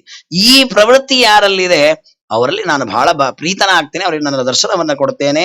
ನಪಶ್ಯಾಮಿ ಪರಂಭೂತಂ ಅಕರ್ತು ಸಮದರ್ಶ. ಅಂಥವರಿಗಿಂತ ಉತ್ತಮರಾದ ವ್ಯಕ್ತಿಯನ್ನ ಜಗತ್ತಲ್ಲಿ ನಾನು ಕಂಡೇ ಇಲ್ಲ ಅಂತ ಪರಮಾತ್ಮ ಆ ಭಕ್ತರು, ಸರ್ವಸ್ವವನ್ನು ಅರ್ಪಣೆ ಮಾಡುವ ಭಕ್ತರಲ್ಲಿ ತನಗಿರತಕ್ಕ ಪ್ರೀತಿಯನ್ನ ತೋರಿಸಿದ್ದಾನೆ. ಅದಾದ್ಮೇಲೆ ತನ್ನ ವೈಭವನ್ನ ವರ್ಣನೆ ಮಾಡ್ತಾನೆ. ಅಮ್ಮ, ನಾನು ಎಷ್ಟು ಎತ್ತರದವನು ಅಂದ್ರೆ, ಯೋಂತ ಪ್ರವಿಶ್ಯ ಭೂತಾನಿ ಭೂತೈರತ್ಯಖಿಲಾಶ್ರಯ. ಎಲ್ಲ ಜೀವಿಗಳ ಒಳಗಿದ್ದು ಅವರಿಂದ ನಾನಾ ಪದಾರ್ಥಗಳ ಭೋಗ ಮಾಡಿಸುವನು ನಾನೇ. ಸವಿಷ್ಣುವಾಖ್ಯೋ ಧಿಯಾಜ್ಞೇಯ, ಅವನನ್ನೇ ವಿಷ್ಣು ಅಂತ ಕರೀತಾರೆ, ಕಾಲ ಅಂತ ಕರೀತಾರೆ, ಹರಿ ಅಂತ ಕರೀತಾರೆ, ಗೋವಿಂದ, ಹೀಗೆ ಅನೇಕ ಹೆಸರುಗಳಿಂದ ನನ್ನನ್ನು ಕರೀತಾರೆ. ಇಂತಹ ನಾನೇ ಜಗತ್ತಿನಲ್ಲಿ ಬೆಳಕನ್ನು ಕೊಟ್ಟವನು, ಗಾಳಿ ಕೊಟ್ಟವನು, ಮಳೆ ಕೊಡೋದೆಲ್ಲ ನಾನೇ. ಮದ್ಭಯಾದ್ ವಾತಿವಾತೋಯಂ ಸೂರ್ಯಸ್ತಪದಿ ಯದ್ಭಯಾತ್ ಯದ್ಭಯಾದ್ ವರ್ಷತೆ ದೇವ ಭಗಣೋ ಭಾತಿ ಯದ್ಭಯಾತ್. ದೇವರು ಭಗವದ್ಗೀತೆಯಲ್ಲೂ ಈ ವಿಷಯವನ್ನು ಹೇಳ್ತಾನೆ, ಉಪನಿಷತ್ತಲ್ಲೂ ಹೇಳಿದೆ ಈ ವಿಷಯ. ದೇವರ ಸಂಕಲ್ಪ, ದೇವರ ಆದೇಶಕ್ಕೊಳಪಟ್ಟು ಸೂರ್ಯಾದಿಗಳು ತಮ್ಮ ತಮ್ಮ ಕಾರ್ಯವನ್ನ ಮಾಡ್ತಾ ಇದ್ದಾರೆ. ಅದೇ ರೀತಿ ಬೇರೆ ಬೇರೆ ಋಷಿಗಳು, ಗಂಧರ್ವರು ಅವರವರ ಕರ್ತವ್ಯ ಅಂತ ಮಾಡುವುದು ದೇವರ ಆದೇಶ ಇದು ಅಂತ ಮಾಡ್ತಾ ಇದ್ದಾರೆ. ಅದನ್ನು ತಿಳಿದುಕೊಳ್ಳಬೇಕು. ಅದರ ಜೊತೆಗೆ ಮುಂದೆ ಗುಣಾಭಿಮಾನಿನೋ ದೇವ ಸರ್ಗಾದಿಶ್ವಸ್ಯದ್ಭಯಾತ್ ವರ್ತಂತೇನು ಯಂ ಯೇಷಾಂ ವಶಯೇ ತಚ್ಚರಾಚರಂ. ಇದರಿಂದ ಗೊತ್ತಾಗೋದೇ ನೋಡಿ, ಇದೆಲ್ಲ ಯಾಕೆ ತಿಳ್ಕೊಳ್ಬೇಕು? ದೇವರು ಹೇಳ್ತಾನೆ ನೋಡಿ, ನಾನಾ ವಿಧವಾದ ತತ್ವಗಳ ಅಭಿಮಾನಿಗಳಾದ ದೇವತೆಗಳು ತಮ್ಮ ತಮ್ಮ ಕೆಲಸ ಮಾಡ್ತಾರೆ. ನೋಡಿ, ನಮ್ಮ ಕಣ್ಣಿನಲ್ಲಿ ಪದಾರ್ಥಗಳನ್ನು ತೋರಿಸ್ತಾ ಇದ್ದಾರೆ ಸೂರ್ಯದೇವ. ಯಾಕೆ ನಾವೇನಾದ್ರು ಸೂರ್ಯನಿಗೆ ಹೇಳಿದೇವಾ ನನ್ನ ಕಣ್ಣಿನಿಂದ ಚೆನ್ನಾಗಿ ಪದಾರ್ಥ ತೋರಿಸು? ನಾವೇನು ಹೇಳೇ ಇಲ್ಲ. ಮತ್ ನಾವ್ ಹೇಳದೇ ಇರೋ ಸೂರ್ಯ ಯಾಕೆ ಕೆಲಸ ಮಾಡಿದ? ನಾವ್ ಹೇಳಿಲ್ಲ, ದೇವರು ಹೇಳಿದ್ದಾನೆ. ಈ ಮನುಷ್ಯ ಜೀವನ ಕಣ್ಣಿನಲ್ಲಿದ್ದು ನೀನು ಎಲ್ಲ ಪದಾರ್ಥಗಳನ್ನು ತೋರಿಸು. ಆ ಪರಮಾತ್ಮನ ಆದೇಶವನ್ನು ಎಲ್ಲಿ ಮೀರಿ ಬಿಡ್ತೀನಿ ಅನ್ನೋ ಭಯದಿಂದ ಪ್ರತಿ ಕ್ಷಣ ಸೂರ್ಯ ಕಣ್ಣಿನಲ್ಲಿದ್ದು ತೋರಿಸ್ತಾ ಇರುತ್ತೆ. ನೋಡಿ, ನಾವು ಕೆಲವೊಮ್ಮೆ ಬರ್ತೇನೆ ಅಂತ ಹೇಳಿರ್ತೇನೆ, ಒಂದು 5 ನಿಮಿಷ ಲೇಟ್ ಆಗಿ ಬರ್ತೇವೆ. ಹಾಗೆ ಸೂರ್ಯ ಇಲ್ಲ, ಒಂದು 5 ನಿಮಿಷ ಕೆಲಸ ಅಂತ ಹೋಗಿ ಆಮೇಲೆ ಬಂದ್ರೆ ನಮ್ಮ ಕಣ್ಣಿನ ಪರಿಸ್ಥಿತಿ ಕಾಣೋದಿಲ್ಲ, 10 ನಿಮಿಷ ನಮಗೇನು. ಹಾಗೆ ಮಾಡಲ್ಲ ಅವ್ರು. ಯಾಕೆ? ಯದ್ಭಯಾತ್, ಪರಮಾತ್ಮನ ಭಯ ಇದೆ. ದೇವರನ್ನ ಕೊಟ್ಟ ಕೆಲಸ ಒಂದು ಕ್ಷಣವೂ ನಾನು ಬಿಡಬಾರ್ದದನ್ನ, ಆ ಕರ್ತವ್ಯ ನಾನು ನಿರ್ವಹಿಸಬೇಕು ಅಂತ. ಅದು ಅಷ್ಟು ಅವರಿಗೆ ಆ ಪರಮಾತ್ಮನಲ್ಲಿ ಭಕ್ತಿ ಇದೆ. ಇದರಿಂದ ನಾವು ತಿಳ್ಕೊಳ್ಬೇಕಾದ್ದೇನು? ಇದಿಷ್ಟು ತತ್ವಗಳು, ಈ ತತ್ವಗಳನ್ನ ನಿಯಮನ ಮಾಡ್ತಾ ಇರುವ ದೇವತೆಗಳು, ಇದೆಲ್ಲವೂ ಕೂಡ ವಶಃ, ಪರಮಾತ್ಮನ ವಶದಲ್ಲಿದೆ ಅಂತ ತಿಳ್ಕೊಳ್ಳೋದು. ಆಗ ಇದಿಷ್ಟು ತಿಳಿದಿದ್ದು ಸಾರ್ಥಕ. ನಾವು ತತ್ವಗಳನ್ನ, ಜಗತ್ತನ್ನ ತಿಳ್ಕೊಳ್ಳೋದು ಯಾಕೆ ಅಂದ್ರೆ ಇದೆಲ್ಲ ಪರಮಾತ್ಮನ ಅಧೀನವಾಗಿದೆ ಅಂತ ತಿಳ್ಕೊಳ್ಳಿಕ್ಕೆ ನಾನು ತಿಳ್ಕೊಳ್ಳೋದು. ಇಲ್ದಿರ ಅದು ತಿಳಿದಿದ್ದ ಪ್ರಯೋಜನವೇ ಇಲ್ಲ. ಜನಂ ಜನೇನ ಜನಯನ ಮಾರಯನ ಮೃತ್ಯುನಾತ್ಮನ. ಯಾರಿದನ್ನು ತಿಳ್ಕೊಳ್ತಾನೆ ಅವನು ಅನಂತವಾದ ಲೋಕವನ್ನು ಹೊಂದುತ್ತಾನೆ. ಯಾರಿದನ್ನು ತಿಳ್ಕೊಳ್ಳೋದಿಲ್ಲ ಅವನು ಜನನ ಮರಣಾದಿಗಳಲ್ಲಿ ತಾಪವನ್ನ ಪಡ್ತಾನೆ ಅಂತ. ಅದಕ್ಕೆ ಸಂಬಂಧಪಟ್ಟಂತೆ ಜೀವ ಯಾವ ರೀತಿಯಾಗಿ ಇಲ್ಲಿ ನಾನಾ ವಿಧವಾದ ಜನ್ಮವನ್ನು ಪಡಿತಾನೆ ಅದನ್ನು ಹೇಳ್ತಾನೆ. ಯಂ ಯಮರ್ಥಮುಪಾದತ್ತೆ ದುಃಖೇನ ಸುಖ ಹೇತವೇ ತಂ ತಂ ಧುನೋತಿ ಭಗವಾನ್ ಪುಮಾನ್ ಶೋಚತಿ ಯತ್ಕೃತೆ. ಜೀವಿಗಳು ಯಾವ್ಯಾವ್ದೋ ಪುರುಷಾರ್ಥವನ್ನು ಪಡಿಬೇಕು ಅಂತ ದುಃಖದಿಂದ ಕೆಲಸ ಮಾಡ್ತಾರೆ, ಸುಖ ಪಡಿಬೇಕು ಅಂತ. ಸುಖ ಪಡೆಯದೆ ದುಃಖಕ್ಕೆ ಒಳಗಾಗ್ತಾರೆ. ಯಾಕೆಂದ್ರೆ ದೇವರೇ ಕೆಲವೊಮ್ಮೆ ಆ ರೀತಿ ಮಾಡ್ತಾನಂತೆ, ಅವರವರ ಕರ್ಮದ ಫಲವಾಗಿ ಹಾಕೊಡ್ತಾನೆ. ಜಂತುರ್ ವೈ ಭವಯೇ ತಸ್ಮಿನ್ ಯಾಂ ಯಾಂ ಯೋನಿಮುಪವ್ರಜೆ ತಸ್ಯಾಂ ತಸ್ಯಾಂ ಸಲಭತೆ ನಿರ್ವೃತ್ತಿಂ ನ ವಿರಜ್ಯತೆ. ಇನ್ನು ಈ ಜೀವಗಳಿಗೆ ಅಭಿಮಾನ ಎಷ್ಟಿರುತ್ತೆ ಅದನ್ನು ದೇವರು ಹೇಳ್ತಾನೆ. ಈ ಜೀವಿಗಳು ದೇವರ ಅನುಗ್ರಹದಿಂದ ಅಥವಾ ಇವರಿವರ ಕರ್ಮದ ಫಲವಾಗಿ ಯಾವ ಯಾವ ಯೋನಿಯಲ್ಲಿ ಹುಡ್ತಾರೆ. ಕೆಲವರು ಮನುಷ್ಯರಾಗಿ ಹುಡ್ತಾರೆ, ಕೆಲವು ಪ್ರಾಣಿಯಾಗಿ ಹುಡ್ತಾರೆ, ಕೆಲವು ಕ್ರಿಮಿಕೀಟವಾಗಿ ಹುಡ್ತಾರೆ. ಯಾವ ಯಾವ ಯೋನಿಯಲ್ಲಿ ಹುಡ್ತಾರೋ ಆ ಯೋನಿಯಲ್ಲಿ, ಆ ದೇಹದಲ್ಲಿ ಅತಿಯಾದ ಅಭಿಮಾನವನ್ನು ಬೆಳೆಸ್ಕೊಳ್ತಾರಂತೆ. ಅದನ್ನು ದೇವರು ಹೇಳ್ತಾನೆ, ಲಭತೆ ನಿರ್ವೃತ್ತಿಂ ನ ವಿರಜ್ಯತೆ. ಇಷ್ಟು ಜನ್ಮ ಬಂದ್ರು ಹೌದಾ, ಹಾಗಾದ್ರೆ ಈ ದೇಹ ಬೇಡ, ಇದು ಶಾಶ್ವತ ಅಂತ ಅನಿಸೋದೇ ಇಲ್ಲಂತೆ. ಪ್ರತಿಯೊಂದು ಪ್ರಾಣಿ ಜನ್ಮದಲ್ಲೂ ಹಾಗೆ. ಎಷ್ಟರ ಮಟ್ಟಿಗೆ ಹೇಳ್ತಾರೆ, ನರಕಸ್ಥೋಪಿ ದೇಹಂ ವೈ ನಪಮಾನಸ್ತ್ಯಕ್ತುಂ ಇಚ್ಛತಿ. ನರಕದಲ್ಲಿ ಒಂದು ದೇಹ ಕೊಡ್ತಾರೆ, ಇಲ್ಲಿ ದೇಹ ತ್ಯಾಗ ಆದ ಕೂಡ ಜೀವನ ಎಳ್ಕೊಂಡು ಹೋಗ್ತಾರೆ. ಎಳ್ಕೊಂಡು ಹೋಗಿ ನರಕದಲ್ಲಿ ಅವನು ದುಃಖ ಅನುಭವಿಸ್ಬೇಕಲ್ಲ, ಆ ಜೀವನಿಗೆ ಹಾಗೆ ಅನುಭವಿಸ್ಲಿಕ್ಕಾಗಲ್ಲ. ಅದಕ್ಕೆ ಅವನಿಗೊಂದು ವಾಸನಾ ಶರೀರ ಅಂತ ಕೊಡ್ತಾರೆ. ಆ ಶರೀರ ಯಾತನಾ ದೇಹ ಅಂತ ಕರೀತಾರೆ. ಆ ದೇಹದಿಂದ ಅಲ್ಲಿ ನಾನಾ ವಿಧವಾದ ದುಃಖವನ್ನು ಅನುಭವಿಸ್ತಾನವನು. ಅಲ್ಲಿ ತಾಪ, ಬಿಸಿಲಿನ ತಾಪ, ನೀರಿನ ತಾಪ, ಎಲ್ಲಾ ರೀತಿ ದುಃಖವನ್ನು ಕೊಡ್ತಾರೆ ಅವನಿಗೆ. ಇಷ್ಟು ದುಃಖ ಅನುಭವಿಸಿ ಅಯ್ಯೋ ಈ ನರಕಕ್ಕೆ ಯಾಕೆ ಬಂದೆ ಅಂತ ಒದ್ದಾಡ್ತಾನಂತೆ. ಹಾಗಾದ್ರೆ ಆ ದೇಹ ಬಿಟ್ಟು ಹೋಗೋ ತಯಾರಿಲ್ಲ. ದೇಹ ಇದೆ, ಚೆನ್ನಾಗಿದೆ, ಇರ್ಲಿ ಅದು ಅಂತ. ಆ ದೇಹದ ಮೇಲೆ ಅಭಿಮಾನ. ಎಂಥ ದುಷ್ಟತನ. ಗೃಹೇಶು ಕೂಟಧರ್ಮೇಶು ದುಃಖತಂತ್ರೇಶು ಸ್ವತಂತ್ರಿತಃ ಕುರುವನ್ ದುಃಖ ಪ್ರತೀಕಾರಂ ಸುಖವನ್ನು ಮನ್ಯತೆ ಗೃಹಿ. ಅದೇ ರೀತಿ ಇದು ನರಕಾದಿಗಳಲ್ಲೇ ಆಗಿದ ಮೇಲೆ ಮತ್ತೆ ಇಲ್ಲೇನು ಕೇಳ್ತಾರೆ? ಯಾಕಂದ್ರೆ ಅಲ್ಲಿ ಬರೀ ದುಃಖ ಇದೆ, ಅಲ್ಲೇ ದೇಹ ಬಿಡ್ಲಿಕ್ಕೆ ತಯಾರಿಲ್ಲ. ಇಲ್ಲಂತೂ ಸುಖವೂ ಚೂರ್ಚೂರು ಆಗಾಗ ಬಂದು ಹೋಗತ್ತೆ. ಹಾಗಾಗಿ ಕೂಟಧರ್ಮೇಶು ದುಃಖತಂತ್ರೇಶು, ನಾನಾ ವಿಧವಾದ ಧರ್ಮದ ಆಭಾಸದಂತೆ ಒಂದಿಷ್ಟು ಕರ್ಮಗಳನ್ನ ಮಾಡ್ತಾನೆ, ಅಲ್ಲಿ ನಿರಂತರ ದುಃಖವನ್ನ ಅನುಭವಿಸ್ತಾನೆ. ಆದ್ರೂ ನಾಚಿಕೆ ಇಲ್ಲ, ಒಂದು ಕ್ಷಣವೂ ಬಿಡಲ್ಲ. ಮತ್ತು ಪ್ರಯತ್ನವನ್ನ ಮಾಡಿ ದುಃಖ ಪ್ರತೀಕಾರಂ, ಹೇಗಾರ ಮಾಡಿ ಆ ದುಃಖವನ್ನು ಪರಿಹಾರ ಮಾಡ್ಕೋಬೇಕು, ಸುಖ ಪಡಿಬೇಕು ಅಂತ ಪ್ರಯತ್ನ ಮಾಡ್ತಾನೆ. ಸುಖ ಮಾತ್ರ ಪಡೆಯೋದಿಲ್ಲ. ಸುಖವನ್ನು ಮನ್ಯತೆ, ಬರೀ ಭಾವಿಸ್ತಾನೆ ಸುಖ ಸಿಗತ್ತೆ ಅಂತ. ಸುಖ ಸಿಗೋದಿಲ್ಲ. ಅರ್ಥೈರಾಪಾದಿತೈರ್ ಗುರುವ್ಯಾ ಹಿಂಸೆಯೇತ ತತಶ್ಚತಾನ್. ತಾನು ಸುಖವನ್ನ ಪಡಿಬೇಕು ಅನ್ನೋ ಹಂಬಲಕ್ಕಾಗಿ ನಾನಾ ವಿಧವಾದ ಪ್ರಯತ್ನವನ್ನ ಮಾಡ್ತಾನೆ, ಅದಕ್ಕೆ ನಾನಾ ವಿಧ ಹಿಂಸೆಯನ್ನ ಮಾಡ್ತಾನೆ, ಪಾಪವನ್ನ ಸಂಪಾದಿಸ್ತಾನೆ, ಆಮೇಲೆ ಭೂಮಿಯಲ್ಲಿ ಹುಟ್ಟುತ್ತಾನೆ. ಅಂದ್ರೆ ನಾವು ಈ ಭೂಮಿಯಲ್ಲಿ ಹುಟ್ಟಲಿಕ್ಕೆ ಕಾರಣ ದೇವರು ಮತ್ತೊಬ್ಬರು ಅಲ್ಲ, ನಾವೇ ಮಾಡಿದ ಪಾಪಗಳಿಂದ ಮತ್ತೆ ಈ ಭೂಮಿಯಲ್ಲಿ ಹುಟ್ಟುತ್ತೇವೆ. ಆ ಭೂಮಿಯಲ್ಲಿ ಹುಟ್ಟುವಾಗ ಅದಕ್ಕೆ ನಿಮಿತ್ತ ಒಂದೇ ಒಂದು ನಮ್ಮ ಅಭಿಮಾನ ಕಾರಣ ಅಂತ ಹೇಳ್ತಾನೆ. ಏವಂ ಕುಟುಂಬಂ ಬಿಭ್ರಾಣ ಉದರಂಭರ ಏವವ ವಿಸೃಜ್ಯೇಹೋ ಭಯಂ ಪ್ರೇತ್ಯ ಭುಂಕ್ತೆ ತತ್ಫಲ ಮೀದೃಶಂ. ಇಲ್ಲ, ಜೀವಿಗಳು ಕೂಡ ಸ್ವರ್ಗ ನರಕವನ್ನು ಅಲ್ಲಲ್ಲೇ ಅನುಭವಿಸಿ ಬರೋದಷ್ಟೇ ಅಲ್ಲ, ಇಲ್ಲೂ ಸ್ವರ್ಗ ನರಕವನ್ನು ಅನುಭವಿಸ್ತಾರೆ. ಯಾರೆಲ್ಲ ಪಾಪ ಮಾಡ್ತಾರೆ ಅವರೆಲ್ಲ ನರಕ ರೀತಿಯಲ್ಲಿ ನಾನಾ ವಿಧವಾದ ದುಃಖಗಳನ್ನು ಅನುಭವಿಸ್ತಾರೆ. ಯಾರೆಲ್ಲ ಪುಣ್ಯವನ್ನ ಮಾಡ್ತಾರೆ ಅವರು ಸುಖವನ್ನ ಇಲ್ಲಿ ಅನುಭವಿಸ್ತಾರೆ. ವಸ್ತುತಃ ನಮಗೆ ನರಕ ಮೊದಲಾದ ಫಲವನ್ನ ದೇವರು ಕೊಟ್ಟ ಮೇಲೂ ಕೂಡ ಅದರ ಶೇಷವನ್ನು ಇಲ್ಲಿ ಉಳಿಸಿ ಕಳಿಸ್ತಾನಂತೆ ದೇವರು. ಅಂದ್ರೆ ಸ್ವರ್ಗದಲ್ಲಿ ನಾವು ನಾನಾ ವಿಧವಾದ ಫಲವನ್ನು ಅನುಭವಿಸಿದ್ವಿ, ಪುಣ್ಯ ಮಾಡಿದ್ವಿ ಅಂತ ಇಟ್ಕೊಳ್ಳಿ. ಅದರ ಫಲ ಅನುಭವಿಸಿ ನಾವು ವಾಪಸ್ ಈ ಭೂಮಿಗೆ ಬರುವಾಗ ಸ್ವಲ್ಪ ಪುಣ್ಯ ಉಳಿಸಿ ಕಳಿಸ್ತಾನಂತೆ. ಹಾಗಾಗಿ ಒಳ್ಳೆ ರೂಪದಿಂದ, ಒಳ್ಳೆ ಕುಲದಲ್ಲಿ, ಒಳ್ಳೆ ಆಕಾರದಲ್ಲಿ ಹುಟ್ಟುವಂತೆ ಮಾಡುತ್ತಾನೆ. ಅದೇ ಪಾಪವನ್ನ ಜಾಸ್ತಿ ಮಾಡಿ ನರಕಾದಿಗಳನ್ನು ಅನುಭವಿಸಿದಾಗ ಸ್ವಲ್ಪ ಪಾಪ ಉಳಿಸಿ ಕೆಟ್ಟ ರೀತಿಯಲ್ಲಿ ಹುಟ್ಟಿಸ್ತಾನೆ. ಕೈ ಕಾಲುಗಳಿಲ್ಲದೆ ಇದ್ದಂತೆ, ಮತಿಭ್ರಮಣೆಯಾದಂತೆ ಹೀಗೆ ಹುಟ್ಟಿಸ್ತಾನಂತೆ.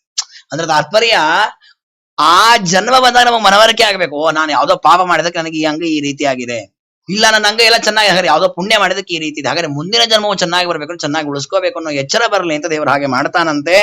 ಅಂತಹ ಪರಮಾತ್ಮನ ಸಂಕಲ್ಪದಂತೆ ನಾನಾ ವಿಧವಾದ ಕರ್ಮಗಳನ್ನ ಮಾಡಿದ ಜೀವ ಮತ್ತೆ ಈ ಭೂಮಿಯಲ್ಲಿ ಹುಟ್ಟುತ್ತಾನೆ. ಹುಟ್ಟುವಾಗ ಸ್ತ್ರೀಯ ಮೂಲಕ ಅಂದ್ರೆ ಪುರುಷ, ಅದು ಮತ್ತೆ ವೇದಾದಿಗಳು ಹೇಳುವಂತೆ ಆಕಾಶದಲ್ಲಿ ಮಳೆಯ ಮೂಲಕ ಅದು ಭೂಮಿಗೆ ಬಂದು ಧಾನ್ಯದ ಮೂಲಕ ತಂದೆಯನ್ನು ಸೇರಿ ತಂದೆಯನ್ನು ತಾಯಿಯೊಳಗೆ ಬರುತ್ತೆ. ಅಲ್ಲಿ ತಾಯಿಯ ಉದರದಲ್ಲಿ ಬೆಳೆಯತ್ತೆ. ಕಲಿಲಂ ತ್ವೇಕರಾತ್ರೇಣ ಪಂಚರಾತ್ರೇಣ ಬುದ್ಬುದಂ ಅಂತ ಕ್ರಮೇಣ ಅದರ ಅಭಿವೃದ್ಧಿ ಆಗತ್ತೆ. ಒಂದು ಸಣ್ಣದಾದಂತಹ ದ್ರವ ಅದು ಕ್ರಮೇಣ ಗಟ್ಟಿಯಾಗತ್ತೆ, ಅದೊಂದು ಮೊಟ್ಟೆಯ ಆಕಾರ ಪಡ್ಕೊಳ್ಳುತ್ತೆ. ಆಮೇಲೆ ಅದಕ್ಕೆ ನಿಜಾನಕ್ಕೆ ಕೈ ಕಾಲು ಮೊದಲಾದ ಅವಯವಗಳು ಬರುತ್ತೆ, ಅದರಲ್ಲಿ ನಾಡಿಗಳೆಲ್ಲ ಬೆಳ್ಕೊಳ್ಳುತ್ತೆ. ಪೂರ್ಣವಾಗಿ 9 ತಿಂಗಳಾಗುವಾಗ ದೇಹ ಬೆಳೆಯುತ್ತೆ. ಇಷ್ಟಾಗುವಾಗ ಆ ತಾಯಿಯ ಉದರದಲ್ಲಿ ಅವನು ಸುಖವಾಗಿ ಮಲಗಿರೋದಿಲ್ಲ. ಕ್ರಿಮಿಭಿಹಿ ಕ್ಷುತ್ರಡಕ ಅಂಗ ಸೌಕುಮಾರ್ಯ ಪ್ರತಿಕ್ಷಣಂ ಮೂರ್ಛಾ ಮಾಪ್ನೋ ತಿರುಕ್ಲೇಶ ತತ್ರತ್ತಿ ಕ್ಷುದಿತೈರ್ಮೋಹು. ತಾಯಿಯ ಉದರ ಗರ್ಭದಲ್ಲಿ ಮಗು ಇರುವಾಗ ಅದು ಮಗು ಆಗತಾನೆ ಬೆಳೀತಾ ಇರುವ ದೇಹ, ಕೋಮಲವಾದ ದೇಹ ಇರ್ತದೆ. ಆದ್ರೆ ಅಲ್ಲಿ ಇರತಕ್ಕಂತಹದ್ದೆಲ್ಲ ಕ್ರಿಮಿಗಳು, ಕೆಟ್ಟ ಕ್ರಿಮಿಗಳು. ಕ್ಷತ ಕಂಡ್ವಂಗ, ಅದರ ಉಗುರುಗಳು ಹಲ್ಲುಗಳು ಪ್ರತಿಯೊಂದು ತೀಕ್ಷ್ಣವಾಗಿರುತ್ತೆ. ಅವು ಚುಚ್ಚಿ ಬಿಟ್ರೆ ಸಾಕು, ಹರದೇ ಹೋಗ್ಬೇಕು, ಅಷ್ಟು ಸೂಕ್ಷ್ಮವಾದ ದೇಹ ಈ ಜೀವನದ್ದು. ಅದರಲ್ಲಿ ಅಷ್ಟೇ ಕ್ರಿಮಿಗಳು ಇವೆ. ಪ್ರತಿ ಕ್ಷಣವೂ ಕೂಡ ಮೂರ್ಛೆಯನ್ನು ಹೊಂದುತ್ತಾನಂತ ಅವುಗಳ ಸ್ಪರ್ಶವಾದ್ಕೊಳ್ಳೆ. ಅವು ಕೈಯನ್ನು ಹರಿಯೋದು ಬೇಕಾಗಿಲ್ಲ, ಬರೀ ಆ ಕ್ರಿಮಿಗಳ ಸ್ಪರ್ಶವಾಗತ್ತೆ ದೇಹಕ್ಕೆ, ಆ ಮಗುವಿನ ದೇಹಕ್ಕೆ ಮೂರ್ಛಿತವಾಗಿ ಬಿಡುತ್ತದು. ಯಾಕೆಂದ್ರೆ ಅದಕ್ಕೆ ತುರಿಸ್ಕೊಳ್ಳಿಕ್ಕೂ ಬರಲ್ಲ, ಕೈಕಾಲ ಆಡಿಸ್ಲಿಕ್ಕೆ ಬರಲ್ಲ, ಅಷ್ಟು ಸಣ್ಣ ಜಾಗದಲ್ಲಿ ಇರ್ತದೆ ಮಗು. ಮಾತು ಭುಕ್ತೈರುಪಸ್ಪೃಷ್ಟ ಸರ್ವಾಂಗೋತ್ಥಿತ ವೇದನ. ಪಾಪ ಗರ್ಭಿಣಿ ಸ್ತ್ರೀ ಅಂತ ಹೇಳಿ ತಾಯಿಗೆ ಎಲ್ಲರೂ ಕೊಡ್ತಾರೆ ಉಪ್ಪಿನ ಪದಾರ್ಥ, ಖಾರದ ಪದಾರ್ಥ, ಚಕ್ಲಿ ತಿನ್ನು, ಅದನ್ನು ತಿನ್ನು ತಿನ್ನಿಸ್ತಾರೆ. ಅವಳು ಖಾರ ಕಟು ಮೊದಲಾದ ಪದಾರ್ಥಗಳನ್ನು ತಿಂದಾಗ ಅದೆಲ್ಲ ಆ ಮಗುವಿನ ಮೇಲೆ ಪರಿಣಾಮ ಬೀರುತ್ತೆ. ಮಾತು ಭುಕ್ತೈಹಿ ಕಟು ತೀಕ್ಷ್ಣೋಷ್ಣ ಲವಣ ಕ್ಷಾರಾಮ್ಲಾದಿಬಿರ್ ಉಲ್ಬಣೈಹಿ. ಅವಳಿಗೆ ಸೇರತ್ತೆ ಅಂತೂ ಇವರಿಗೂ ಕೊಡ್ಬೇಕನ್ನಿಸ್ತು. ಪಾಪ ನಮ್ಮ ಹುಡುಗಿ ಬಸರಾಗಿದ್ದಾಳೆ, ತಿನ್ನು ತಿನ್ನು ಅಂತ ಕೊಟ್ಟು ತಿಂದಿದ್ದು ಒಳಗಿರೋ ಮಗು ಒದ್ದಾಡತ್ತೆ ಅಂತ ತಿನ್ನೋದ್ರಿಂದ. ಅದನ್ನ ಹೇಳ್ತಾರೆ ಉಪಸ್ಪೃಷ್ಟ ಸರ್ವಾಂಗೋತ್ಥಿತ ವೇತನ. ತನ್ನ ಎಲ್ಲ ಅವಯವಗಳಲ್ಲಿ ವೇದನೆ ಆಗತ್ತೆ. ಉಲ್ಬೇನ ಸಮೃತಸ್ತಸ್ಮಿನ್ ನಾಂತ್ರೈಶ್ಚ ಬಹಿರಾವೃತ. ಪರಮಾತ್ಮದ ಸುತ್ತ ಒಂದು ಆವರಕ ಹಾಕಿದ್ದಾನೆ, ಉಲ್ಬ ಅಂತ ಕರೀತಾರೆ, ಅದನ್ನೇ ಗರ್ಭಚೀಲ ಅಂತ ಕರೀತಾರೆ. ಅದರಲ್ಲಿ ಪೂರ್ಣ ಆವರಿಸಿದ್ದಾನೆ.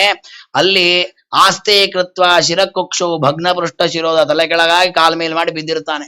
ಏನು ಮಾಡ್ಲಿಕ್ಕೆ ಬರಲ್ಲ. ನೋಡಿ ನಾವೆಷ್ಟು ಹಾರಾಟ ಮಾಡ್ತೀವಿ, ಇಲ್ಲಿ ಹಾಗೆ ಮಾಡ್ತೀನಿ ಹೀಗ್ ಮಾಡ್ತೀನಿ ಅಂತ. ಗರ್ಭದಲ್ಲಿ ಇರುವಾಗ ಏನ್ ಮಾಡ್ಲಿಕ್ಕಾಗಿ ನಮ್ಮ ಕೈಯಿಂದ ಏನು ಮಾಡ್ಲಿಕ್ಕಾಗಲ್ಲ. ಅಂದ್ರೆ ಅಷ್ಟು ದುರ್ಬಲರಾದವ್ರು ನಾವು. ಅಲ್ಲಿ ಸಜ್ಜನನಾಗಿದ್ದ ಅಂತ ಆದ್ರೆ ಅವನಿಗೆ 7ನೇ ತಿಂಗಳಲ್ಲಿ ಬುದ್ಧಿ ಬರ್ತದಂತೆ. ಅಂದ್ರೆ ಪ್ರತಿಯೊಂದು ಜೀವಕ್ಕೂ 7ನೇ ತಿಂಗಳು ಬುದ್ಧಿ ಬರುತ್ತೆ. ಬುದ್ಧಿ ಬಂದಾಗ ಅಲ್ಲಿ ಆಗ್ತಾ ಇರೋ ದುಃಖ ಎಲ್ಲ ಗೊತ್ತಾಗತ್ತೆ, ಎಷ್ಟು ಒದ್ದಾಡ್ತಾ ಇದ್ದೇನೆ ಅಂತ. ಆದ್ರೆ ಇದರ ಪರಿಹಾರ ಮಾರ್ಗ ಸಜ್ಜನನಿಗೆ ಗೊತ್ತಿರುತ್ತೆ, ದುರ್ಜನರಿಗೆ ಗೊತ್ತಿಲ್ಲ. ಋಷಿಗಳು ಮೊದಲಾದ ಜ್ಞಾನಿಗಳಿಗೆ ಅದು ಗೊತ್ತಿರ್ತದೆ. ಆರಭ್ಯ ಸಪ್ತಮಾಸಾನ್ ಲಬ್ಧಬೋಧೋಪಿ ವೇಪಿತಃ ನೈಕಾತ್ರಾಸ್ತೆ ಸೂತಿವಾತೆ ವಿಷ್ಟಭೂರಿವ ಸೋದರ. ಅಲ್ಲಿ ಸೂತವಾಯು ಅಂತ ಒಂದಿರ್ತದೆ, ಅದರ ಗಾಳಿಯಿಂದ ಆಚೆ ಈಚೆ ಅಲ್ಲಾಡ್ತಾ ಇರ್ತದೆ. ಅದು ಸಪ್ತಮಾಸ ಆಗುವಾಗ ಬುದ್ಧಿ ಬಂದದ್ದರಿಂದ ಅಲ್ಲಿರುವ ಸಜ್ಜೀವ ದೇವರನ್ನ ಚಿಂತನೆ ಮಾಡ್ತಾನಂತೆ. ತಸ್ಯೋಪಸನ್ನಮವಿತುರ್ಜಗದಿಚ್ಛ ಯಾತ್ತ ಲೀಲಾತನೋರ್ ಭುವಿಲ ಸಚ್ಚರಣಾರವಿಂದಂ ಸೋಹಂ ವ್ರಜಾಮಿ ಶರಣಂ ನಕುತೋ ಭಯಂ ಏನೇ ದೃಶೀಕೃತಿರದರ್ಶ್ಯ ಸತೋನುರೂಪ. ದೇವರೇ, ಯಾರನ್ನ ಆಶ್ರಯಿಸುವುದರಿಂದ ಈ ಜಗತ್ತಿನ ಎಲ್ಲ ಕೆಲಸಗಳು ನಡೀತಾ ಇದೆಯೋ, ಯಾರ ಇಚ್ಛೆಯಿಂದ ಜಗತ್ತಿನ ಸೃಷ್ಟ್ಯಾದಿಗಳಾಗ್ತಾ ಇದೆಯೋ, ಆತ್ತ ಲೀಲಾತನೋ, ತನ್ನ ಲೀಲೆಯಿಂದಲೇ ನಾನಾ ವಿಧವಾದ ಮತ್ಸ್ಯಾದಿ ರೂಪಗಳನ್ನು ಧಾರಣೆ ಮಾಡಿರತಕ್ಕ ಪರಮಾತ್ಮನೇ, ನಿನ್ನ ಪಾದಕಮಲಗಳನ್ನು ನಾನು ಸೋಹಂ ವ್ರಜಾಮಿ, ಅದನ್ನು ನಾನು ಆಶ್ರಯಿಸ್ತೇನೆ.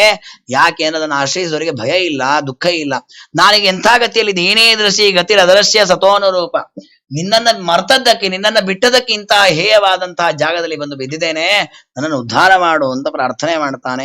ಅಲ್ಲಿ ವಿಣ್ಮೂತ್ರ ಕೂಪ ಪತಿತೋ ಭೃಷತಪ್ತ ದೇಹ, ಅಲ್ಲಿ ನಾನಾ ವಿಧವಾದ ಮಲಿನವಾದ ಪದಾರ್ಥಗಳ ಸಂಪರ್ಕದಿಂದ ಪ್ರತಿ ಕ್ಷಣ ಮೂರ್ಛಿತವಾಗತ್ತೆ ಎದ್ದೇಳತ್ತೆ ಒದ್ದಾಡ್ತಾ ಇದ್ದಾನೆ ಜೀವ. ಅಂತಹ ಜೀವ ದೇವರನ್ನ ಅನೇಕ ಶ್ಲೋಕಗಳಿಂದ ಸ್ತೋತ್ರ ಮಾಡಿ ಕನೇಗಂತಾನಂತೆ, ದೇವರೇ ವಿಗತ ವಿಕ್ಲವ ಉದ್ಧರಿಷ್ಯ ಆತ್ಮಾನಮಾಶು ತಮಸ ಸುಹೃದಾತ್ಮನೆಯು. ನನ್ನ ಮಿತ್ರ ನೀನು, ನನ್ನ ಸ್ವಾಮಿ ನೀನು, ನನ್ನನ್ನು ಈ ದೊಡ್ಡದಾದಂತಹ ಕೂಪದಿಂದ ಉದ್ಧಾರ ಮಾಡು, ಹೊರಗೆ ಹಾಕು. ನೀನ್ ನನ್ನನ್ನು ಇಲ್ಲಿಂದ ಹೊರಗೆ ಕಳಿಸಿದ್ರೆ ನಾನೇನ್ ಮಾಡ್ತೀನಿ? ಭೂಯೋ ಯಥಾ ವ್ಯಸನಮೇತದ ಅನೇಕರಂಧ್ರಂ ಮಾಮೇ ಭವಿಷ್ಯದುಪಸಾಯಿತ ವಿಷ್ಣುಪಾದ. ನಿನ್ನ ಪಾದವನ್ನ ಗಟ್ಟಿಯಾಗಿ ಧಾರಣೆ ಮಾಡಿ ಧ್ಯಾನ ಮಾಡಿ ಮತ್ತೊಮ್ಮೆ ತಾಯಿ ಗರ್ಭಕ್ಕೆ ನಾನು ಬರೋದಿಲ್ಲ, ಆ ರೀತಿ ನಾನು ಸಾಧನೆ ಮಾಡ್ತೀನಿ. ಅಲ್ಲಿ ಹೇಳಿರ್ತಾನೆ, ಹೊರಗೆ ಬಂದ ಮೇಲೆ ಮರಿತಾನೆ. ಸಜ್ಜನರು ಮಾಡ್ತಾರೆ, ಅವರಷ್ಟು ಹೇಳಿದ್ದನ್ನು ಮತ್ತೆ ನೆನಪಿಸ್ಕೊಳ್ತಾರೆ. ಯಾಕೆ ಭಾಗವತಾದಿಗಳ ಶ್ರವಣದ ಹೌದಲು ಕರೆಕ್ಟ್ ನಾವು ಸಾಧನೆ ಮಾಡಬೇಕು ಅಂತ. ಆದ್ರೆ ದುರ್ಜನರು ಇರ್ಲಿ ಬಿಡ್ರಿ, ಮುಂದಿನ ಜನ್ಮ ಅಲ್ಲ, ಇನ್ನೂ 50, 60, 70, 80 ಇನ್ನೂ ಎಷ್ಟು ವರ್ಷ ಇದೆ, ಅದು ಸತ್ತು ಮತ್ತೆ ನಾವು ಮುಂದಿನ ಜನ್ಮ ಹುಟ್ಟಿದ ಮೇಲೆ ವಿಚಾರ ಮಾಡೋಣ, ಈಗ ಯಾಕೆ ಅಂತ. ಅಂದ್ರೆ ನಮ್ದು ಅದು ಒಂದು ರೀತಿಯಲ್ಲಿ ನಾಸ್ತಿಕತನ ಇದೆ ನಮ್ಮಲ್ಲಿ. ಅಂದ್ರೆ ನಮ್ಮ ಜೀವನದ ಭೋಗದ ವ್ಯಾಮೋಹಕ್ಕೆ ಒಳಗಾಗಿ ನಮ್ಮಲ್ಲಿ ನಾಸ್ತಿಕತರ ಸೇರ್ಕೊಂಡು ಅದನ್ನು ಬಿಡಿಸ್ಬೇಕು. ಅದಕ್ಕೆ ದೇವರು ಇಂತಹ ಉಪದೇಶವನ್ನ ಕೊಟ್ಟಿದ್ದಾನೆ. ಈ ರೀತಿ ದೇವರನ್ನ ಆರ್ದ್ರ ಹೃದಯನಾಗಿ ಭಕ್ತನಾದವನು ಪ್ರಾರ್ಥನೆ ಮಾಡ್ತಾನೆ. ಉಳಿದವರಿಗೆ ಏನು ಎಚ್ಚರ ಇರಲಿಲ್ಲ, ಬರೀ ದುಃಖ ಪಡೆದ ಯೋ ದುಃಖ ಅಂತ ಒದ್ದಾಡ್ತಾ ಇರ್ತಾವೆ ಜೀವಿಗಳು. ದಶಮಾಸ್ಯಂ ಸಪದೃಶ್ಯಂ ಸದ್ಯ ಕ್ಷಿಪತ್ಯವಾಚೀನಂ ಪ್ರಸೂತಿ ಸೂತಿ ಮಾರುತಃ. ಪರಮಾತ್ಮ ಸೂತವಾಯು ಅಂತ ಒಂದಿದೆ, ಅದನ್ನ ಪ್ರಚೋದನೆ ಮಾಡಿ ಆ ಗರ್ಭದಲ್ಲಿರುವ ಮಗು ಹೊರಗೆ ಬರುವಂತೆ ಮಾಡ್ತಾನೆ. ತೇನೋಪಸೃಷ್ಟ ಸಹಸಾ ಕೃತ್ವ ವಾಕ್ಷಿರ ಆತುರ. ತಲೆ ಕೆಳಗಾಗಿ ಹೊರಗೆ ಬಂದು ಬೀಳತ್ತೆ ಮಗು. ಹೊರಗೆ ಬರುವಾಗ ಎಷ್ಟು ವೇದನೆ ಅನುಭವಿಸ್ತಾನೆ ಅಂತಂದ್ರೆ ಕೃಚ್ಛ್ರೇಣ ನಿರುಚ್ಛ್ವಾಸೋಗತ ಸ್ಮೃತಿ. ಒಳಗೆ ಜ್ಞಾನ ಇತ್ತು, ಎಚ್ಚರ ಇತ್ತು, ದುಃಖಾದಿಗಳ ಅನುಭವ ಆಗ್ತಾ ಇತ್ತು. ತಾಯಿಯ ಗರ್ಭದಿಂದ ಮಗು ಹೊರಗೆ ಈ ಭೂಮಿಗೆ ಬರುವಾಗ ಒಂದು ಬಾರಿ ಸತ್ತು ಹೊರಗೆ ಬರುತ್ತಂತದ್ದು. ನಿರುಚ್ಛ್ವಾಸೋ ಗತ ಸ್ಮೃತಿ, ಸ್ಮರಣೆಯೂ ಇಲ್ಲ, ಶ್ವಾಸೋಚ್ಛ್ವಾಸ ನಿಂತು ಅಷ್ಟು ಒದ್ದಾಡಿಕೊಂಡು ಹೊರಗೆ ಬರುತ್ತೆ. ಪತಿತೋ ಭವ್ಯ ಸಂಮೂತ್ರೇ ವಿಷ್ಟಾಭೂರಿವ ಚೇಷ್ಟದ. ಇಲ್ಲಿ ಬೀಳುವಾಗ್ಲಿ ಏನ್ ದೊಡ್ಡ ಬಂಗಾರ ತಟ್ಟೆ ಎಲ್ಲ ಬೀಳತ್ತದು, ಇಲ್ಲೂ ವಿಣಮೂತ್ರ ಕೂಪ ಪತಿತಃ ಅಂತಲ್ಲೇ ಬೀಳತ್ತೆ. ರೋರೋ ಯತಿ ಗತಜ್ಞಾನೋ ವಿಪರೀತಾಂ ಗತಿಂಗತಃ ಪರಿಚ್ಛಂದಂ ನವಿದುಷ ಪುಷ್ಯಮಾಣೆ ಜನೇನ ಸ. ಇಲ್ಲಿ ಮತ್ತೆ ಹೊರಗಿನ ಗಾಳಿ, ಹೊರಗಿನ ಪದಾರ್ಥಗಳ ಸಂಪರ್ಕ ಆಗ್ತಾ ಆಗ್ತಾ ಅಶುಚಿಯಾದಂತಹ ಮಲಿನವಾದ ಮಲಮೂತ್ರಗಳ ಮಧ್ಯದಲ್ಲೇ ಬೆಳಿತಾ ಹೋಗುತ್ತೆ ಮಗು. ಯಾಕಂದ್ರೆ ಇರೋದೇ ಅಲ್ಲಿ. ಸಣ್ಣ ಮಗು ಮಲ್ಕೊಂಡಲ್ಲೇ ಉಚ್ಚೆ ಮಾಡುತ್ತೆ, ಮಲ್ಕೊಂಡಲ್ಲೇ ಮೂತ್ರ ವಿಸರ್ಜನೆ ಎಲ್ಲ ಮಾಡುತ್ತೆ, ಅಲ್ಲೇ ತಾಯಿ ಶುದ್ಧ ಮಾಡ್ತಾಳೆ. ಸ್ವೇದಜ ದೂಷಿದೆ. ಎಂತಹ ಘೋರ ಸನ್ನಿವೇಶ ನೋಡಿ. ನಮಗೆ ಇವತ್ತು ಅನ್ಸಲ್ಲ ನೋಡಿ, ಇವತ್ತು ಬೇರೆ ಹೋದ್ರೆ ಹೊರಸ್ಕೋತೀವಿ, ಅವು ಒರೆಸ್ಕೊಳಿಕ್ ಬರಲ್ಲ ಮಗುವಿಗೆ. ಬೆವರು ಬಂದು ತಾಯಿ ಒರೆಸ್ಬೇಕು, ಏನೋ ಕಿರಿಕಿರಿ ಆಗ್ತಾ ಇದೆ ಅಂತ ಅನ್ನಿಸ್ತಾ ಅಳತ್ತೆ ಅಷ್ಟೇ, ಇನ್ನೇನ್ ಮಾಡ್ಲಿಕ್ಕೆ ಬರುತ್ತೆ. ನೇಷ ಕಂಡೂಯನೇಂಗಾನ ಮಾಸನೋತ್ಥಾನ ಚೇಷ್ಟನೆ. ತುರಿಸ್ಕೊಳ್ಳಿಕ್ಕೂ ತಾನು ಸಮರ್ಥ ಅಲ್ಲ. ತನಗೆ ಎದ್ದೇಳ್ಬೇಕು ಅನ್ಸತ್ತೆ, ಯಾರು ನೋಡಿ ನಾನು ನಗಬೇಕು ಹೋಗ್ಬೇಕಲ್ಲ ಅನ್ಸತ್ತೆ, ಹೇಳ್ಲಿಕ್ಕೂ ಆಗಲ್ಲ, ಅಡ್ಡಾಡ್ಲಿಕ್ಕೂ ಆಗಲ್ಲ. ದೇವರು ಒಂದೊಂದೇ ಅವಯವಕ್ಕೆ ಶಕ್ತಿ ಕೊಡ್ತಾ ಬಂದ. ಆಮೇಲೆ ನೋಡಿ ದೇವರನ್ನ ಮರಿದ್ವಿ, ನಮಗೆ ಹೆಂಗ್ ಬೇಕಂಗ್ ತಿರುಗ್ತೀವಿ, ಹೆಂಗ್ ಬೇಕಂದಂಗ ಅಡ್ಡಾಡ್ತೀವಿ. ಸತ್ವೇವಂ ಶೈಶವಂ ಭುಕ್ತ್ವಾ ದುಃಖಂ ಪೌಗಂಡಮೇವಚ. ದೇವರು ಹೇಳ್ತಾನೆ ತಾಯಿಗೆ, ಅಮ್ಮ ಹೀಗೆ ಶೈಶವ ಏನು ಸುಖ ಇದೆ, ದುಃಖ ಇದೆ. ಮಕ್ಕಳನ್ನ ಆಡ್ಸೋರಿಗೆ ಸುಖ ಇರ್ಬೋದು, ಮಕ್ಕಳಿಗೆ ಸುಖ ಇಲ್ಲ, ಅಲ್ಲಿ ದುಃಖವೇ ಇದೆ. ದುಃಖಂ ಪೌಗಂಡಮೇವಚ. ಪೌಗಂಡ ಅಂದ್ರೆ ಅಲ್ಲಿಂದ ಸ್ವಲ್ಪ ದೊಡ್ಡವನಾದ, ಕುಮಾರಾವಸ್ಥೆಯನ್ನು ಪಡ್ಕೊಂಡ. ಅಲಬ್ಧ ಭೀಪ್ಸಿದೋ ಜ್ಞಾನಾದ್ ವಿದ್ಧಮನ್ಯು ಶುಚಾರ್ಪಿತ. ಮಕ್ಕಳಿಗಿರೋ ದೊಡ್ಡ ಸಮಸ್ಯೆ ಏನಂದ್ರೆ ನಾವು ಕೇಳಿದ್ ಕೊಡಲ್ಲ ಅಪ್ಪ ಅಮ್ಮ ಅನ್ನೋದೇ ದೊಡ್ಡ ಸಮಸ್ಯೆ ಅವರಿಗೆ. ನೀವೇನ್ ಬೇಕಾದ್ರೂ ಕೊಡಿಸ್ರಿ ಅವರಿಗೆ. ನೋಡಿ ನಮಗ್ ಹಾಗಲ್ಲ, ನಾವ್ ಯಾವ್ದೋ ಒಂದು ಹಂತಕ್ಕೆ ತಲುಪಿದ ಮೇಲೆ ಒಂದ್ ಯಾವ್ದೋ ಸಿಕ್ಕಿನ ಉಳಿದ್ ಸಿಗದೆ ಇದ್ರೆ ಅದ್ರಲ್ಲೇ ಸಂತೋಷ ಪಡ್ತಾ ಇರ್ತೇವೆ. ಮಕ್ಕಳಿಗೆ ಹಾಗಲ್ಲ. ಅವ್ರು ಒಂದ್ ಕೇಳಿರ್ತಾರೆ, ಅದನ್ನ ಕೊಟ್ಬಿಟ್ರೆ ಮುಗಿದೋಯ್ತಾ, ಇಲ್ಲ ನಾಳೆ ಇನ್ನೊಂದು ಕೇಳ್ತಾರ, ನಾಳೆ ಇನ್ನೊಂದು, ಪ್ರತಿನಿತ್ಯ ಒಂದೊಂದು ಕೇಳ್ತಿರ್ತಾರ ಅವರು. ಅದು ಕೊಡದೇ ಇದ್ದಕ್ಕೆ ಸಮಾಧಾನ ಮಾಡ್ಕೊಂಡು ಕೂತ್ಕೊಳ್ತಾರೆ. ಹಾಗಾದ್ರೆ ತಾವು ಅಭೀಪ್ಸಿತವಾದ ತಮಗೆ ಇಷ್ಟವಾದ ಪದಾರ್ಥ ಸಿಗ್ಲಿಲ್ಲ ಅಂತ ಆಗ ದುಃಖ ಇದೆ. ಸಹದೇಹೇನ ಮಾನೇನ ವರ್ಧಮಾನೇನ ಮನ್ಯುನ. ಅದಾದ್ಮೇಲೆ ದೊಡ್ಡವನಾದ, ಯುವಕನಾದ, ತರುಣನಾದ, ವೃದ್ಧನಾದ, ಹೀಗೆ ಬೆಳೀತಾ ಹೋಗುವಂತಂತೂ ಕೋಪ ಕಾಮ ಒಂದೊಂದೇ ಬೆಳೀತಾ ಹೋಗತ್ತೆ. ನಾನಾ ವಿಧವಾದಂತಹ ಈರ್ಷ್ಯಾದಿಗಳು. ಅಹಂ ಮಮೇತ್ಯ ಸದ್ಗ್ರಾಹಂ ಕರೋತಿ ಕುಮತಿರ್ಮತಿಂ. ತನ್ನ ಬುದ್ಧಿಯನ್ನ ತಾನೇ ದುರ್ಬುದ್ಧಿಯನ್ನಾಗಿ ಮಾಡ್ಕೊಳ್ತಾನೆ. ಅದಕ್ಕೋಸ್ಕರ ಕೆಟ್ಟ ಕೆಟ್ಟ ಕೆಲಸಗಳನ್ನ ಮಾಡ್ತಾನೆ. ಬಾಯಿಗೆ ಬಂದಾಗ ಅಂತಾನೆ ತನ್ನ ಇಂದ್ರಿಯಗಳಿಂದ ಕೆಟ್ಟ ಕೆಲಸಗಳನ್ನ ಮಾಡಿ ಪಾಪವನ್ನು ಸಂಪಾದಿಸ್ತಾನೆ. ಇದರಿಂದ ಮತ್ತೆ ಪುನಃ ತಮಸ್ಸನ್ನು ಹೊಂದುತ್ತಾನೆ. ಅಸ್ಥಿತೋ ರಮತೆ ಜಂತು ತಮೋ ವಿಶತಿ ಪೂರ್ವವತ್. ಹೀಗೆ ನಮ್ಮ ಇಂದ್ರಿಯಗಳೆಲ್ಲ ಬಲಿಷ್ಠವಾದಂತೆ ಮತ್ತೊಂದು ಜನ್ಮ ಬಾರದಂತೆ ಕೆಲಸ ಮಾಡ್ಬೇಕು ನಾವು. ಮತ್ತೊಂದು ಜನ್ಮ ಬರ್ಲಿಕ್ಕೆ ಸಹಾಯ ಮಾಡ್ಕೊಂಡ್ ಬಿಟ್ರೆ ಪ್ರಯೋಜನ ಇಲ್ಲ ಅಂತ ದೇವರು ಅದನ್ನು ಉಪದೇಶ ಮಾಡ್ತಾನೆ. ಅದಕ್ಕೋಸ್ಕರ ನಾವು ಮಾಡಬೇಕಾದ ಸಂಪಾದನೆ ಏನು? ಸತ್ಯಂ ಶೌಚಂ ದಯಾ ಮೌನಂ ಬುದ್ಧಿ ಶ್ರೀಹಿ ಹಿರೀಹಿ ಯಶಃ ಕ್ಷಮ ಶಮೋ ದಮೋ ಭಗಶ್ಚೇತಿ ಯತ್ಸಂಗಾದ್ ಯಾತಿ ಸಂಕ್ಷಯಂ. ಇದೆಲ್ಲವನ್ನ ದೇವರು ಸಂಪಾದಿಸ್ಬೇಕು. ಆ ದೇವರಂತಾನೆ ವಿಷಯ ಪದಾರ್ಥಗಳ ಲೋಲುಪತೆ ಇದ್ರೆ ಇದೆಲ್ಲವೂ ನಾಶ ಆಗತ್ತೆ ಅಂತ. ಯಾರಿಗೆ ವಿಷಯ ಪದಾರ್ಥಗಳಲ್ಲಿ ಆಸೆ ಇದೆ, ಅದು ಒಳ್ಳೆಯ ವಿಷಯಗಳಲ್ಲಿ ತಪ್ಪಿಲ್ಲ, ಕೆಟ್ಟ ವಿಷಯಗಳಲ್ಲಿ ಆಸಕ್ತಿ ಇದೆ, ಅವರ ಸತ್ಯ ಹಾಳಾಗತ್ತೆ, ಅವರ ಶೌಚ ಹಾಳಾಗತ್ತೆ, ಅವರ ದಯಾ, ಅವರ ಮೌನ, ಅವರ ಬುದ್ಧಿ, ಅವರ ಸಂಪತ್ತು, ಅವರ ನಾಚಿಕೆ ಬಿಟ್ಟು. ಅದಕ್ಕೆ ನಾವು ಅಂತೀವಲ್ಲ, ಏನ್ರಿ ನಾಚಿಕೆ ಇಲ್ವಾ, ಅಷ್ಟು ನಿರ್ಲಜ್ಜರಾಗಿ ಬದುಕೋದ ಅಂತ ಆಡ್ಕೊಳ್ತೀವಿ. ಯಾಕೆ? ಅದೇ ಅವನಿಗಿರೋ ಲೋಲಪತೆಯಿಂದ ಆ ಪರಿಸ್ಥಿತಿಯನ್ನು ಪಡ್ಕೊಳ್ತಾನೆ. ಯಶಸ್ಸು ಹಾಳಾಗತ್ತೆ, ಅವನ ಗುಣಗಳೆಲ್ಲ ನಾಶವಾಗತ್ತೆ. ಶಮಃ ದಮಃ ಭಗಶ್ಚೇತಿ. ದೇವರಲ್ಲಿ ಬುದ್ಧಿ ಇಡ್ತಿದ್ದ, ವಿಷಯ ಪದಾರ್ಥಗಳ ಸಂಘ ಆಗಿ ನಾವು ಹೇಳ್ತೇವಲ್ಲ, ಸಂಧ್ಯಾವಂದನೆ ಮಾಡ್ತಿದ್ದರಿ ನಮ್ಮ ಹುಡುಗ ಉಪನಯನವಾದಾಗ 3 ತಾಸು ಜಪ ಮಾಡ್ತಿದ್ದ. ಈಗ ಸಂಧ್ಯಾವಂದನೆ ಮಾಡೋದಿಲ್ಲ, ಅವನು ದೊಡ್ಡವನಾಗಿಬಿಟ್ಟಿದಾನಲ್ಲ, ಜ್ಞಾನಿ. ಅವನಿಗೆ ಧ್ರುವರಾಜನ್ ಅನ್ಕೊಂಡ್ಬಿಟ್ಟಿದಾನವ, ನನ್ ದೇವ್ರ ಸಾಕ್ಷಾತ್ಕಾರ ಆಗಿದೆ ಅಂತ. ಏನ್ ಸಾಕ್ಷಾತ್ಕಾರ ಆಗತ್ತೆ? ಸರಿಯಾಗಿ ಅವ್ರ ಅಪ್ಪ ಅಮ್ಮನ ಸಾಕ್ಷಾತ್ಕಾರ ಆಗಿರಲ್ಲ ಅವನಿಗೆ. ಆದ್ರೆ ಅಷ್ಟು ನಮ್ಮಲ್ಲಿ ಅಹಂಕಾರ ಬರುತ್ತೆ, ದೇವರ ಬಗ್ಗೆ ಅಸಡ್ಡೆ, ವಿಷಯ ಪದಾರ್ಥಗಳಲ್ಲಿ ಲೋಲಪತೆ. ಇದರಿಂದಾಗಿ ನಮ್ಮ ಎಲ್ಲ ಸಾಧನೆ ಹಾಳಾಗತ್ತೆ.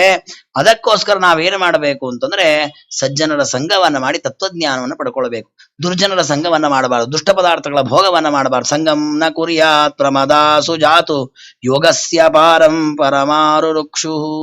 ದೇವರ ತಾಯಿಗೆ ಹೇಳ್ತಾ ಇದ್ದಾನೆ, ನೀನು ಉತ್ತಮವಾದ ಯೋಗವನ್ನ ಆರೋಹಣ ಮಾಡಬೇಕು, ಉತ್ತಮವಾದ ಪದವಿಯನ್ನು ಹೊಂದಬೇಕು, ಮೋಕ್ಷವನ್ನು ಪಡಿಬೇಕು ಅಂತ ಇದೆಯಾ, ಸಂಘವನ್ನ ಮಾಡಬೇಡ. ಯಾರ ಸಂಘವನ್ನ ಮಾಡಬೇಡ, ಯಾವ ಪದಾರ್ಥಗಳ ಸಂಘವನ್ನು ಮಾಡಬೇಡ.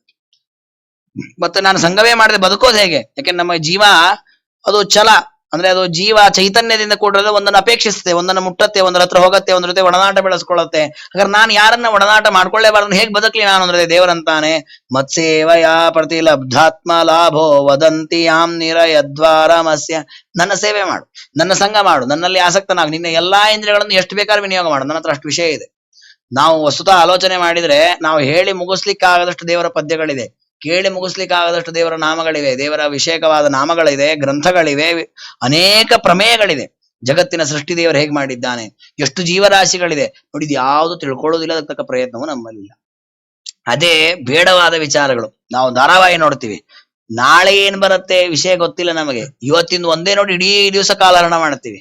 ವಸ್ತುತ ನೋಡಿ, ದೇವರ ವಿಷಯ ನೀವು ಚಿಂತನೆ ಮಾಡಿದ್ರೆ 1 ವರ್ಷ ಮಾಡಿದ್ರೆ ಮುಗಿದ್ರೆ ಅಷ್ಟು ಧಾರಾವಾಹಿ ರೆಡಿ ದೇವ್ರು ಕೊಟ್ಬಿಟ್ಟಿದ್ದಾನೆ, ಮುಂದೇನಾಗತ್ತೆ ಹಿಂದೇನಾಗತ್ತೆ ಎಲ್ಲ ಕೊಟ್ಟಿದ್ದಾನೆ, ಅದನ್ನ ನಾವು ವಿಚಾರವೇ ಮಾಡ್ತಾ ಇದ್ದೀವಿ. ಅದಕ್ಕೆ ದೇವರಂತಾನೆ ಅದನ್ನ ನೀನು ಆಲೋಚನೆ ಮಾಡಿದ್ರೆ ಎಲ್ಲ ಸಂಘದಿಂದ ಮುಕ್ತನಾಗಿ ಉದ್ಧಾರವನ್ನಾಗ್ಲಿಕ್ಕೆ ಸಾಧ್ಯ. ಯಾಂ ಮನ್ಯತೆ ಪತಿರಮೋಹಾನ್ ಮನ್ಮಾಯಾಂ ವೃಷಭಾಯತೀಂ ಸ್ತ್ರೀತ್ವಂ ಸ್ತ್ರೀಸಂಗತ ಪ್ರಾಪ್ತಾಂ ವಿದ್ಯಾಪತ್ಯ ಗೃಹ ಪ್ರದಾಂ ತಮಾತ್ಮನೋ ವಿಜಾನೀಯಾತ್ ಭೃತ್ಯಾಪತ್ಯ ಗೃಹಾತ್ಮಕಂ. ದೇವರು ಹೇಳ್ತಾನೆ, ಇನ್ನು ಇಲ್ಲಿ ಸ್ತ್ರೀ ಅಂತ ಹೇಳಿಬಿಟ್ಟಿದ್ದಾನೆ, ಸ್ತ್ರೀ ಪ್ರಸಂಗ ಪ್ರಮದಾಸು ನಕುರಿಯಾತ್ ಸಂಗಮ್ ಅಂತ. ಏನು ಸ್ತ್ರೀ ಅಂದ್ರೆ, ಈಗ ಮದುವೆ ಮಾಡ್ಕೊಂಡ್ಮೇಲೆ ಗಂಡ ಹೆಂಡತಿ ಸಂಘ ಮಾಡಬಾರ್ದ, ಅದನ್ನ ಇಲ್ಲಿ ಹೇಳಿದ್ದಲ್ಲ. ಮತ್ತೆ ಯಾವುದನ್ನ ಸ್ತ್ರೀ ಅಂತ ಕರೆದಿದ್ದು ಅಂದ್ರೆ, ಯಾವುದು ನಮ್ಮನ್ನ ಮೋಹವಶವನ್ನಾಗಿ ಮಾಡತ್ತೆ, ನಮ್ಮ ಕರ್ಮಗಳನ್ನ ಲೋಪ ಮಾಡಿಸತ್ತೆ, ಯಾವ ಸಂಘದಿಂದಾಗಿ ನಾವು ದಿನೇ ದಿನೇ ಕೆಳಗೆ ಬೀಳ್ತೀವೋ ಅದನ್ನ ಇಲ್ಲಿ ಸ್ತ್ರೀ ಅಂತ ಕರೆದದ್ದು. ಸ್ತ್ರೀಯರೇ ಕೆಟ್ಟವರು ಅಂತ ಹೇಳಿಲ್ಲ. ಕೆಲವರೆಲ್ಲ ಈ ಮಂತ್ರಗಳಿಗೆ ಅಬದ್ಧಾರ್ಥ ಮಾಡಿದ್ದಾರೆ, ಆದ್ರೆ ಆಚಾರ್ಯನೆಲ್ಲ ತಿಳಿಸಿಕೊಡ್ತಾರೆ, ಸ್ತ್ರೀಯರು ಕೆಟ್ಟವರಲ್ಲ, ಸ್ತ್ರೀಯರು ಪಾಪಿಗಳಲ್ಲ, ಸ್ತ್ರೀಯರ ಸಂಘ ಮಾಡಬಾರ್ದು ಅಂತ ಶಾಸ್ತ್ರ ಹೇಳಿಲ್ಲ. ಯಾಕೆ ಋಷಿಮುನಿಗಳು ಕೂಡ ತಾವು ಮದುವೆ ಮಾಡ್ಕೊಂಡಿದ್ದಾರೆ, ಅನೇಕ ಋಷಿಗಳು ತಮ್ಮ ಹೆಂಡತಿಯರಿಂದ ಸಹಿತರಾಗಿ ದೇವರ ಧ್ಯಾನ ಮಾಡಿದ್ದಾರೆ, ದೇವತೆಗಳು ಇಂದ್ರಾದಿಗಳು ಅವರು ತಮ್ಮ ಹೆಂಡತಿಯರಿಂದಲೇ ದಿಕ್ಪಾಲಕರಾಗಿದ್ದಾರೆ. ಹಾಗಾಗಿ ಸ್ತ್ರೀ ಸಂಘವನ್ನ ತಪ್ಪು ಹೊಂದಿಲ್ಲ, ದುಷ್ಟ ಬುದ್ಧಿಯನ್ನ, ದುಷ್ಟ ವಿಚಾರಗಳನ್ನ, ದುಷ್ಟ ಆಲೋಚನೆಗಳನ್ನ ಶಾಸ್ತ್ರ ನಿಂದನೆ ಮಾಡಿದೆ. ದ್ರವ್ಯೋಪಲಬ್ಧಿ ಸ್ಥಾನಸ್ಯ ದ್ರವ್ಯೇಕ್ಷಾ ಯೋಗ್ಯತಾಯದ ತತ್ ಪಂಚತ್ವಮಹಮ್ಮಾನ ಉತ್ಪತ್ತಿರು ದ್ರವ್ಯ ದರ್ಶನಂ. ದ್ರವ್ಯಗಳನ್ನ ನೋಡುವುದು, ಅವುಗಳನ್ನ ಅವಲೋಕನ ಮಾಡಿದು ಬೇಕು ಅಂತ ಅಪೇಕ್ಷೆ ಪಡೋದು, ಅದನ್ನ ಪಡೆಯುವುದು, ಪಡೆದ ಮೇಲೆ ಅದರೆಲ್ಲ ಭೋಗಾದಿಗಳನ್ನು ಮಾಡುದು, ಹೀಗೆ ಒಂದೊಂದು ಸಂಘದಿಂದಲೂ ನಮ್ಮನ್ನ ಅದು ಕಾಲಹರಣವನ್ನ ಮಾಡಿಸ್ತಾ ಹೋಗತ್ತೆ. ಹಾಗಾಗಿ ಇಂದ್ರಿಯಗಳಿಗೆ ಆ ವಿಷಯ ಪದಾರ್ಥಗಳು ಸಿಗದೇ ಇದ್ದಂತೆ ಅವುಗಳನ್ನು ನಾವು ನಿಗ್ರಹ ಮಾಡಬೇಕು. ಅಥಯೋ ಗೃಹಮೇಧೀಯಾನ್ ಧರ್ಮಾನ್ ಏವಾವಸನ್ ಗೃಹೆ ಕಾಮಮರ್ಥಂಚ ಧರ್ಮಂಚ ದೋಗ್ಧಿ ಭೂಯ ಪಿಪರ್ತಿತಾನ್. ಇನ್ನು ಯಾರು ಗೃಹಸ್ಥನಾಗಿದ್ದು, ದೇವರು ಚತುರ್ವರ್ಣಾಶ್ರಮದವರ ಧರ್ಮವನ್ನು ಹೇಳುತ್ತಾನೆ. ಗೃಹಸ್ಥನಾದವನು ತನ್ನ ಮನೆಯಲ್ಲೇ ಇದ್ದು ಸಾಧನೆಯನ್ನ ಮಾಡ್ಲಿಕ್ಕಾಗತ್ತೆ, ಮನೆಯಲ್ಲಿಯೇ ಇದ್ದು ಎಲ್ಲ ಜಾತಿಯವರನ್ನ, ಎಲ್ಲ ವಿಧವಾದ ಆಶ್ರಮದವರನ್ನ ರಕ್ಷಣೆ ಮಾಡಬೇಕು, ಅವರಿಗೆ ತನ್ನಿಂದ ಆಗುವಂತಹ ಸೇವೆಯನ್ನ ಮಾಡಬೇಕು. ಅದರಿಂದ ಧರ್ಮ ಅರ್ಥ ಕಾಮ ಎಲ್ಲವನ್ನ ಪಡಿಲಿಕ್ಕೆ ಸಾಧ್ಯ ಇದೆ. ಸಚಾಪಿ ಭಗವದ್ ಧರ್ಮಾತ್ ಕಾಮಮೂಢ ಪರಾಂಗುಖ ಯಜತೆ ಕೃತವಿರ್ದೇವಾನ್ ಪಿತೃಶ್ಚ ಶ್ರದ್ಧೆಯಾನ್ವಿತ. ಕೆಲವರು ಗೃಹಸ್ಥರು ಇರ್ತಾರೆ, ತಾವು ಮನೆಯಲ್ಲಿದ್ದು ಸತ್ಕರ್ಮ ಮಾಡುವಾಗ ಬೇರೆ ಬೇರೆ ದೇವತೆಗಳನ್ನು ಕುರಿತು ಯಾಗ ಮಾಡ್ತಾರೆ, ಪಿತೃಗಳು ಮಾತ್ರ ಪ್ರೀತರಾಗ್ಲಿ ಅಂತ ಯಾಗ ಮಾಡ್ತಾರೆ. ಹಾಗೆಲ್ಲ ಮಾಡಬಾರ್ದು, ಅವರ ಅಂತರ್ಯಾಮಿ ದೇವರು ಪ್ರೀತನಾಗ್ಲಿ ಅಂತಾನೆ ಮಾಡ್ಬೇಕು. ಯಾರು ಹಾಗೆ ಮಾಡಲ್ಲ ಅವರು ಶಾಶ್ವತವಾದ ಫಲವನ್ನ ಪಡೆಯೋದಿಲ್ಲ ಅಂತ ಅವರ ವಿಚಾರವನ್ನು ದೇವರು ಹೇಳಿದ್ದಾನೆ. ಏ ಸ್ವಧರ್ಮಂನ ದುಃಖ್ಯಂತಿ ಧೀರಾ ಕಾಮಾರ್ಥ ಹೇತವೇ ನಿಸ್ಸಂಗ ನೆಸ್ತಕರಮಾಣ ಪ್ರಶಾಂತ ಶುದ್ಧಚೇತಸಃ. ಏ ಸ್ವಧರ್ಮಂನ ದುಃಖ್ಯಂತಿ, ಯಾರು ಜ್ಞಾನಿಗಳು ತಾವು ಎಂಥ ಪ್ರಸಂಗ ಬಂದ್ರು ತಮ್ಮ ಧರ್ಮವನ್ನ ಬಿಡಲ್ಲ, ತಮ್ಮ ಧರ್ಮಗಳನ್ನ ಚೆನ್ನಾಗಿ ಪಾಲನೆ ಮಾಡ್ಕೊಂಡು ಹೋಗ್ತಾರೆ. ಅದು ಎಂಥ ಕಾಮ ಇರಲಿ ಅರ್ಥ ಇರಲಿ, ಯಾವುದೇ ಪುರುಷಾರ್ಥ ಪ್ರಾಪ್ತವಾಗುವುದಿರಲಿ, ಅದು ಯಾವುದನ್ನು ಯಾರು ಬಯಸೋದಿಲ್ಲ. ನಿಸ್ಸಂಗಾಹ ನ್ಯಸ್ತ ಕರ್ಮಾಣ, ಪ್ರತಿಯೊಂದು ಕರ್ಮಗಳನ್ನು ದೇವರಿಗೆ ಅರ್ಪಣೆ ಮಾಡ್ತಾ ಇದ್ದಾರೆ. ಪ್ರಶಾಂತ, ದೇವರಲ್ಲಿ ಮನಸ್ಸನ್ನ ಇಟ್ಟಿದ್ದಾರೆ. ಶುದ್ಧವಾದ ಇಂದ್ರಿಯಗಳನ್ನ ಪಡೆದಿದ್ದಾರೆ. ನಿವೃತ್ತ ಧರ್ಮ ನಿರತ ನಿಷ್ಕಾಮ ಧರ್ಮಗಳನ್ನ ಮಾಡ್ತಾರೆ. ನಿರ್ಮಮಾಹ, ನಾನು ನನ್ನದು ಅನ್ನೋ ಅಹಂಕಾರವನ್ನ ಬಿಟ್ಟಿದ್ದಾರೆ. ಸುಧರ್ಮಾಖ್ಯೇನ ಸತ್ವೇನ ಪರಿಶುದ್ಧೇನ ಚೇತಸ, ವಿಹಿತ ಧರ್ಮಗಳನ್ನ ಮಾಡ್ತಾ ಶುದ್ಧವಾದ ಅಂತಃಕರಣದಿಂದ ದೇವರ ಆರಾಧನೆಯನ್ನ ಮಾಡ್ತಾ ಸೂರ್ಯದ್ವಾರೇಣ ತೇ ಯಾಂತಿ ಪುರುಷಂ ವಿಶ್ವತೋಮುಖಂ, ಸೂರ್ಯಮಂಡಲವನ್ನು ಭೇದಿಸಿಕೊಂಡು ಪರಮಾತ್ಮನ ಮಂದಿರವನ್ನ ಸೇರ್ತಾರೆ. ಕೆಲವೊಮ್ಮೆ ನಾವಾಗಿ ಬಯಸದೇ ಇರಬಹುದು, ತಾನಾಗಿ ಕೆಲವೊಮ್ಮೆ ಕೆಲವು ವೈಭವಗಳು ನಮಗೆ ಬರುತ್ತೆ. ಬಂದಾಗಲೂ ಅದ್ರಲ್ಲಿ ನಾನು ನನ್ನದು ಅನ್ನೋದನ್ನ ಇಟ್ಕೊಳ್ಬಾರ್ದು. ನಾವು ವ್ಯಾಸರಾಜ ಗುರುಸಾರ್ವಭೌಮರ ಕಥೆಯಲ್ಲಿ ಕೇಳುತ್ತೇವೆ, ಕೃಷ್ಣದೇವರಾಯನಿಗೆ ಬಂದ ಆಪತ್ತು ಪರಿಹಾರ ಮಾಡ್ಲಿಕ್ಕೆ ಅವರು ಸಿಂಹಾಸನದಲ್ಲಿ ಕೂತ್ಕೊಂಡ್ರು ಅಂತ. ಶ್ರೀಪಾದರಾಜ ಕಥೆಯಲ್ಲೂ ಬರ್ತದೆ. ಶ್ರೀಪಾದರಾಜ ಗುರುಸಾರ್ವಭೌಮರು ಆ ನರಸಿಂಹ ದೇವರಾಜ, ಅವನಿಗೆ ಬಂದ ಆಪತ್ತು ಪರಿಹಾರ ಮಾಡ್ಲಿಕ್ಕೆ ತಾವು ರಾಜ ಪಟ್ಟಾಭಿಷಿಕ್ತರಾಗಿರು, ಸಿಂಹಾಸನದಲ್ಲಿ ಕೂತಿರು. ಅವನು ಬಂದು ಮುತ್ತಿನ ಕವಚ, ಮೇಲ್ಕುಲಾವಿ, ರತ್ನ ಕಿತ್ತಿದ ಕರ್ಣ ಕುಂಡಲ ವ್ಯಾಸರಾಜ ವರ್ಣನೆ ಮಾಡುತ್ತಾರೆ. ನಮಗನ್ಸುತ್ತೆ ಇವರೇನು ಸ್ವಾಮಿಗಳೋ ರಾಜರೋ ಇವರು ಅಂತ. ಅದಕ್ಕೆ ಅವ್ರು ಹೇಗಿದ್ರು ಅಂದ್ರೆ ನಿಸ್ಸಂಗ ನಿವೃತ್ತ ಧರ್ಮ ನಿರತ ನಿರ್ಮಮ ನಿರಹಂಕೃತ. ಅವ್ರು ಒಂದು ಕ್ಷಣ ನಾನು ಕಿರೀಟ ಹಾಕೊಂಡಿದ್ದ ಅನ್ಕೊಳ್ಳಿಲ್ಲ, ಗೋಪಿನಾಥ್ ದೇವರಿಗೆ ಕಿರೀಟ ಹಾಕಿದ್ದಾರೆ, ಗೋಪಿನಾಥ್ ದೇವರಿಗೆ ಆಭರಣ. ಅವ್ರು ಒಂದ್ ದಿವಸ ಹೋದಂತ ತಾನು ಹಾಕೊಂಡಿದ್ರು, ಅವರಾಗಿ ಹಾಕಿದ್ರು, ಅವರೇ ತಕ್ಕೊಂಡ್ರು, ಅವರೇ ಹೋದ್ರು, ತಾವು ಹಾಗೆ ಕೂತ ನಿರ್ಲಿಪ್ತರಾಗಿದ್ದಾರೆ. ಯಾವುದ್ರಲ್ಲಿ ಎಷ್ಟರ ಮಟ್ಟಿಗೆ ಅವ್ರ ನಿರ್ಲಿಪ್ತತೆ ಇತ್ತು ಶ್ರೀಪಾದರಾಜರು ವ್ಯಾಸರಾಜರದೆಲ್ಲ ಅಂತಂದ್ರೆ ತಮಗೆ ಸಿಕ್ಕ ಶ್ರೀನಿವಾಸ ದೇವರ ಪೂಜಾಧಿಕಾರವನ್ನು ತಾವು ಇಟ್ಕೊಳ್ಳೋ ಆಸೆ ಪಡ್ಲಿಲ್ಲ, ಅಲ್ಲೇ ಕೊಟ್ಟು ಬಂದ್ರು ಅವರು. ಯಾಕೆ ನಮಗೆ ದೇವ್ರು ಇವತ್ತು ಇಷ್ಟು ಕೊಟ್ಟಿದ್ದಾರೆ, ಇಷ್ಟು ಪೂಜೆ ಮಾಡ್ತೀವಿ ಹೋಗ್ತೀವಿ. ಅದು ದೇವ್ರ ಪೂಜೆನ ಬಿಟ್ಟಿಲ್ಲ ಅವರು. ಅಂದ್ರೆ ದೇವರ ಪೂಜೆ ನಿಲ್ಲಿಸಿ ನಾಳೆಯಿಂದ ಪೂಜಾ ಎಲ್ಲ ಬರೀ ಮಲ್ಕೊಂಡ್ಬಿಡೋದಿಲ್ಲ, ನಾವು ನಿತ್ಯನ ತಾವು ತಮ್ಮ ಪ್ರತೀಕಾದಿಗಳ ಪೂಜೆನ ಮಾಡಿದ್ದಾರೆ. ದೈವಾಯತ್ತವಾಗಿ ಕ್ಷೇತ್ರಗಳ ಆರಾಧನೆ ಮಾಡುವ ಅವಕಾಶ ಬಂತು, ಮಾಡಿದ್ರು. ಮತ್ತು ಆದ್ರೆ ಯಾವುದ್ರ ಮೇಲೂ ಅಭಿಮಾನ, ದೇವರ ಮೇಲೆ ಅಭಿಮಾನ ಮಾಡಬೇಕು, ದೇವ್ರ ಪ್ರತಿಮಾದ ಮೇಲೆ ಅಭಿಮಾನ ಅಲ್ಲ. ನಮ್ದು ಹಾಗಾಗ್ಬಿಟ್ಟಿದೆ, ದೇವರ ಮೇಲೆ ಅಭಿಮಾನ ಇಲ್ಲ, ದೇವ್ರ ಪ್ರತಿಮೆ ಮೇಲೆ ಅಭಿಮಾನ. ದೇವರ ಭಕ್ತರ ಮೇಲೆ ಅಭಿಮಾನ ಇಲ್ಲ, ಭಕ್ತರ ಮನೆ ಮೇಲೆ ಅಭಿಮಾನ. ಹಂಗಿದೆ ನಮ್ಮ ಪರಿಸ್ಥಿತಿ. ಪುರಾ ಪರಾವರೇಶಂ ಪ್ರಕೃತಿ ಮತ್ಸ್ಯೋತ್ಪತ್ಯಂತ ಭಾವನಂ ದ್ವಿಪರಾರ್ಧಾವಸಾನೇಯ ಪ್ರಳಯೋ ಬ್ರಹ್ಮಣ ಸ್ತುತೆ. ಯಾವಾಗ ಆಗತ್ತೆ ಮೋಕ್ಷ? ಸೂರ್ಯಮಂಡಲ ಭೇದಿಸ್ಕೊಂಡು ಹೋಗಿ ಸತ್ಯಲೋಕದಲ್ಲಿ ಕೂತಿರ್ತಾರೆ. ದ್ವಿಪರಾರ್ಧಾವಸಾನ ಅಂದ್ರೆ ಪರ ಅಂತ ಬ್ರಹ್ಮದೇವರ 100 ವರ್ಷದ ಆಯುರ್ಮಾನ, ಅದು ಕೊನೆ ಆಗುವಾಗ ಪರಮಾತ್ಮ ಅವ್ರನ್ನೆಲ್ಲ ಲಿಂಗದೇಹ ಭಂಗ ಮಾಡಿ ಶುದ್ಧರಾದವರನ್ನ ಮೋಕ್ಷಕ್ಕೆ ಕರೆದುಕೊಂಡು ಹೋಗ್ತಾನೆ ಅಂತ. ಹೀಗೆ ಪರಮಾತ್ಮನನ್ನ ಯಾರು ಚೆನ್ನಾಗಿ ಆರಾಧನೆ ಮಾಡಿದದ್ದು, ಆ ಆರಾಧನಾ ಕ್ರಮವನ್ನ, ಅವನ ವ್ಯಾಪ್ತಿ ಚಿಂತನೆಯನ್ನ ದೇವರೇ ಹೇಳಿದ್ದಾನೆ.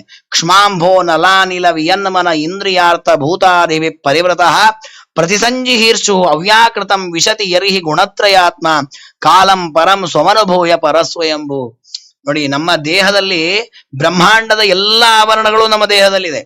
ಅದನ್ನು ಚಿಂತನೆ ಮಾಡಬೇಕು. ಎಲ್ಲ ಕಡೆಯಲ್ಲಿ ಪರಮಾತ್ಮ ವ್ಯಾಪಿಸಿದ್ದಾನೆ, ಇದೆಲ್ಲವನ್ನ ಮೀರಿ ನಿಂತಿದ್ದಾನೆ. ಇಲ್ಲಿ ನಾನಿದ್ದು ಸಾಧನೆ ಮಾಡಿದ್ದೇನೆ, ಅದೆಲ್ಲವನ್ನ ದೇವರಿಗೆ ಅರ್ಪಣೆ ಮಾಡಬೇಕು, ಅವನ ಪಾದಕ್ಕೆ ಇದೆಲ್ಲವೂ ಅರ್ಪಿತವಾಗ್ಲಿ ಅಂತ ಚಿಂತನೆ ಮಾಡ್ತಾ ಹೋದ್ರೆ ಏವಂ ಪರೇತ್ಯ ಭಗವಂತ ಮನುಪ್ರವಿಷ್ಟಾ, ಈ ರೀತಿ ದೇಹತ್ಯಾಗ ಮಾಡಿದ್ರು ಪರಮಾತ್ಮನನ್ನೇ ಪ್ರವೇಶ ಮಾಡ್ತಾರೆ. ಜಿತಮರನ್ನು ಮನಸೋ ವಿರಾಗ, ಅವರು ಪ್ರಾಣಾಯಾಮಾದಿಗಳನ್ನ ಚೆನ್ನಾಗಿ ಅಭ್ಯಾಸ ಮಾಡಿರ್ತಾರೆ, ಕೋಪವನ್ನ ಗೆದ್ದಿರ್ತಾರೆ, ಕಾಮಾದಿಗಳನ್ನ ಮೀರಿರ್ತಾರೆ. ತೇನೈವ ಸಾಕಂ ಅಮೃತಂ ಪುರುಷಂ ಪುರಾಣಂ ಬ್ರಹ್ಮ ಪ್ರಧಾನ ಉಪಯಾಂತ್ಯಗತಾಭಿಮಾನ. ನೀವೆಲ್ಲೇ ಹೋಗಿ ಅದನ್ನೇ ಹೇಳ್ತಾರೆ. ಕೆಲವೊಮ್ಮೆ ನಮಗೆ ಇದು ಎಷ್ಟು ಸುಂದರ ಅಂತ ಅನಿಸುತ್ತೆ, ಆಶ್ಚರ್ಯ ಅನಿಸುತ್ತೆ.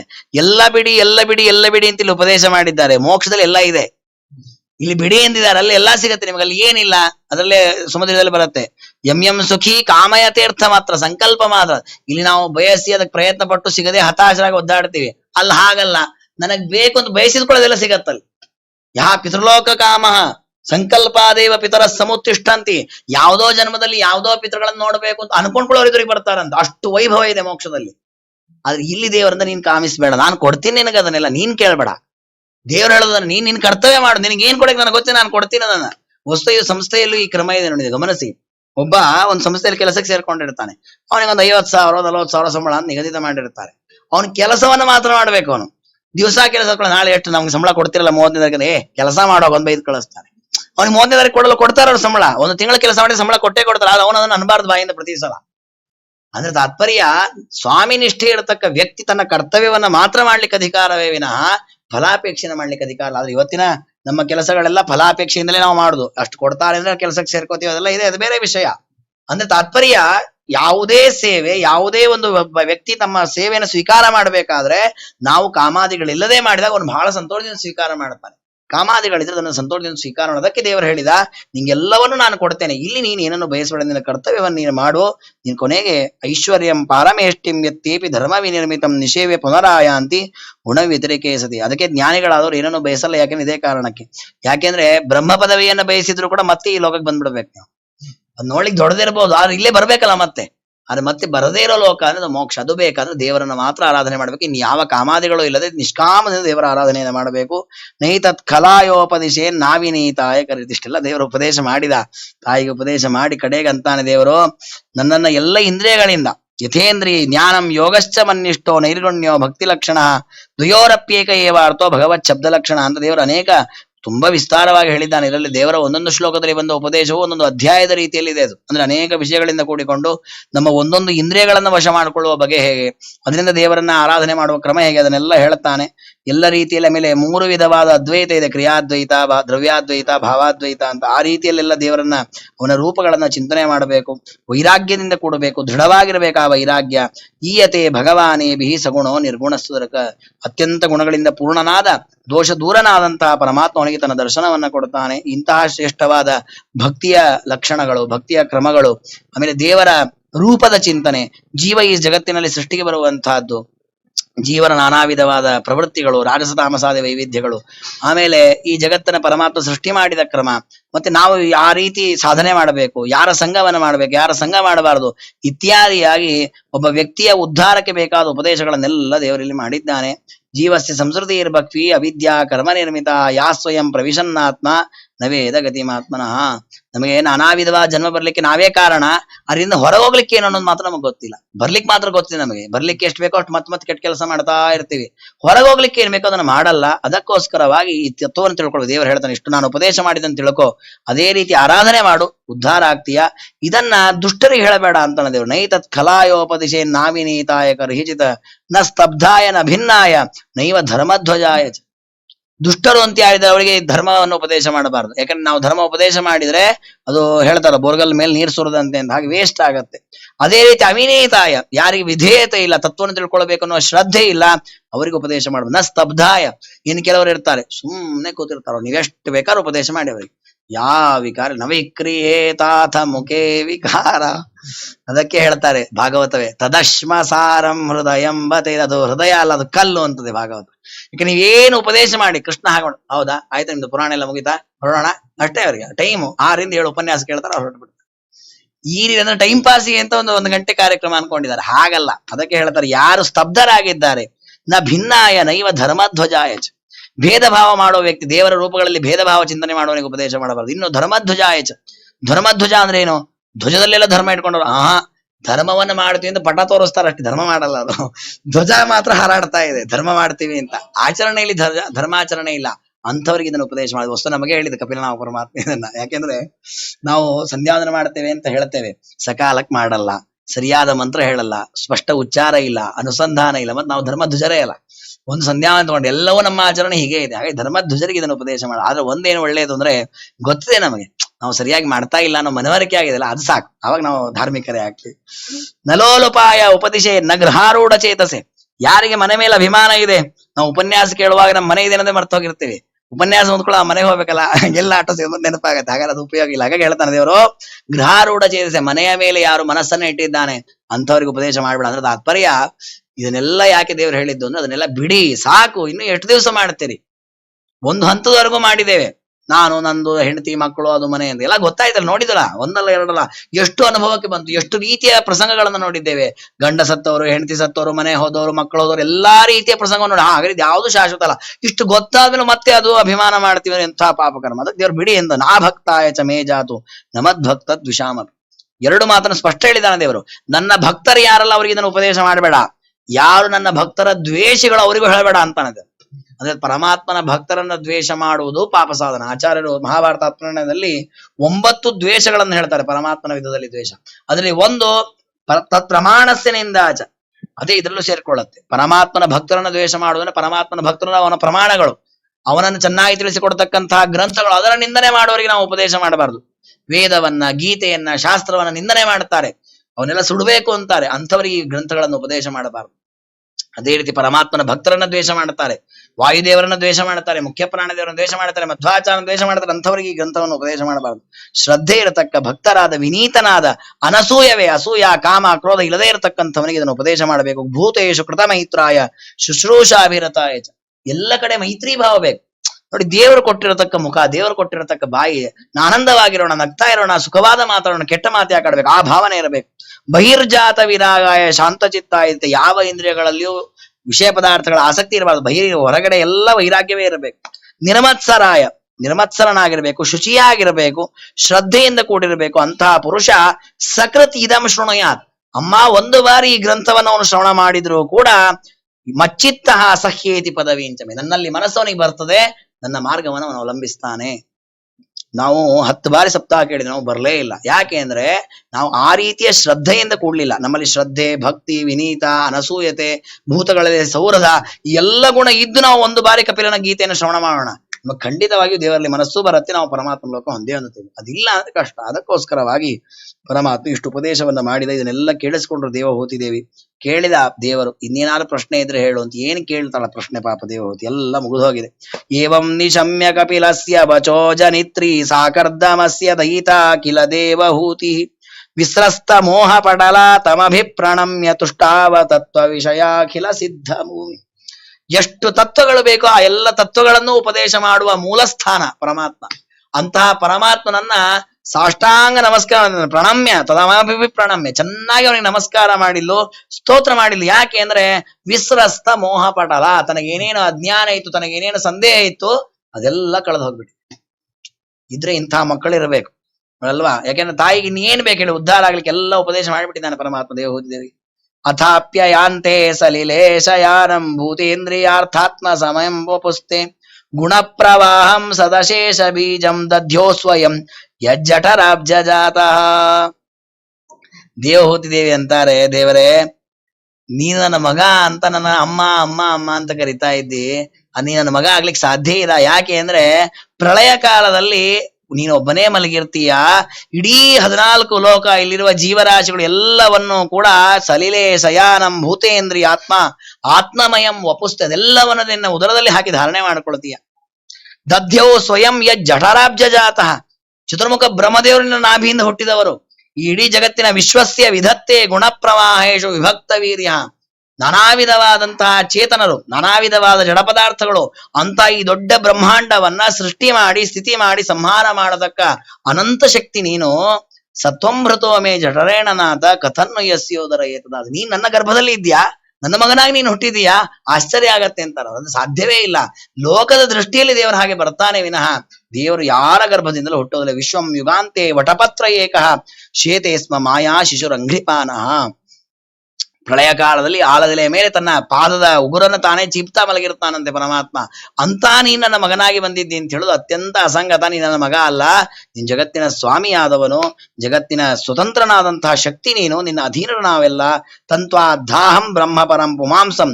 ನೋಡಿ ಈಗ ಆ ತತ್ವಜ್ಞಾನ ನೋಡಿ, ದೇವರ ಉಪದೇಶ ಎಷ್ಟು ಉಪದೇಶ ಉಪಯುಕ್ತ ಆಯ್ತು ಅಂದ್ರೆ, ತನ್ನ ಮಗ ಅಂತ ಪ್ರಶ್ನೆಯನ್ನು ಕೇಳಲಿಕ್ಕೆ ಶುರು ಮಾಡಿರತಕ್ಕ ದೇವಹೂತಿ ಕೊನೆಗಂತಾರೆ, ನನ್ನ ಎಲ್ಲ ಅಜ್ಞಾನ ಕಳೆದ ಪರಬ್ರಹ್ಮ ನೀನು ಅಂತ ದೇವರನ್ನು ಸ್ತೋತ್ರ ಮಾಡಿ. ಇದು ತತ್ವಜ್ಞಾನ ಬರುವುದು ಅಂದ್ರೆ, ನಮಗಿರತಕ್ಕ ಅಜ್ಞಾನ ಕಳಚಿ ಹೋಗ್ಬೇಕು, ಆ ಕಳಚಿದ್ದಾನೆ ಪರಮಾತ್ಮ. ಸತೇಜಸ ಧ್ವಸ್ತ ಗುಣ ಪ್ರವಾಹಂ ಒಂದೇ ವಿಷ್ಣುಂ ಕಪಿಲಂ ವೇದಗರ್ಭಂ.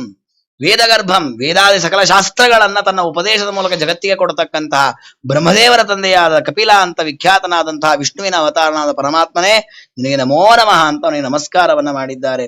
ಈ ರೀತಿ ಪರಮಾತ್ಮನನ್ನ ಸ್ತೋತ್ರ ಮಾಡಿ ಪರಮಾತ್ಮನನ್ನ ಸಂತೋಷಗೊಳಿಸಿ ವಾಚಾ ವಿಕ್ಲಯೇತ್ಯಾಹ ಮಾತರಂ ಮಾತೃವತ್ಸಲ ಇಷ್ಟೆಲ್ಲ ಸ್ತೋತ್ರ ಮಾಡಿದಾಗ ಪರಮಾತ್ಮನು ಕೂಡ ಪ್ರೀತಿಯಿಂದ ತಾಯಿಯನ್ನ ಮಾತನಾಡಿಸಿದಂತೆ. ಮಾರ್ಗೇ ನಾನೇನ ಮಾತಸ್ತೆ ಸುಸೇವಿಯೇನ ಉದಿತೇನ ಮೇ ಆಸ್ಥಿತೇನ ಪರಾಂ ಕಾಷ್ಟಾಂ ಅಚಿರಾದ ಬರೋಚಿಸಿ. ನಾನು ಹೇಳಿದ ಮಾರ್ಗದಲ್ಲಿ ನನ್ನನ್ನು ಚೆನ್ನಾಗಿ ಧ್ಯಾನ ಮಾಡಿ ಶೀಘ್ರದಲ್ಲಿ ಆ ಉತ್ತಮವಾದ ಗತಿಯನ್ನು ನೀನು ಪಡಿ ಅಂತ ಪರಮಾತ್ಮ ಉಪದೇಶ ಮಾಡಿದ. ಆ ದೇವಹೂತಿ ದೇವಿ ದೇವರ ಮಾತಿನಲ್ಲಿ ಅಷ್ಟೇ ಶ್ರದ್ಧೆಯನ್ನು ಇಟ್ಟು ತನಯೋಕ್ತೇನ ಯೋಗಾದೇಶೇನ ಯೋಗಯುಗ ತಸ್ಮಿನ್ ಆಶ್ರಮ ಆಸೀನ ಸರಸ್ವತ್ಯ ಸಮಾಹಿತ.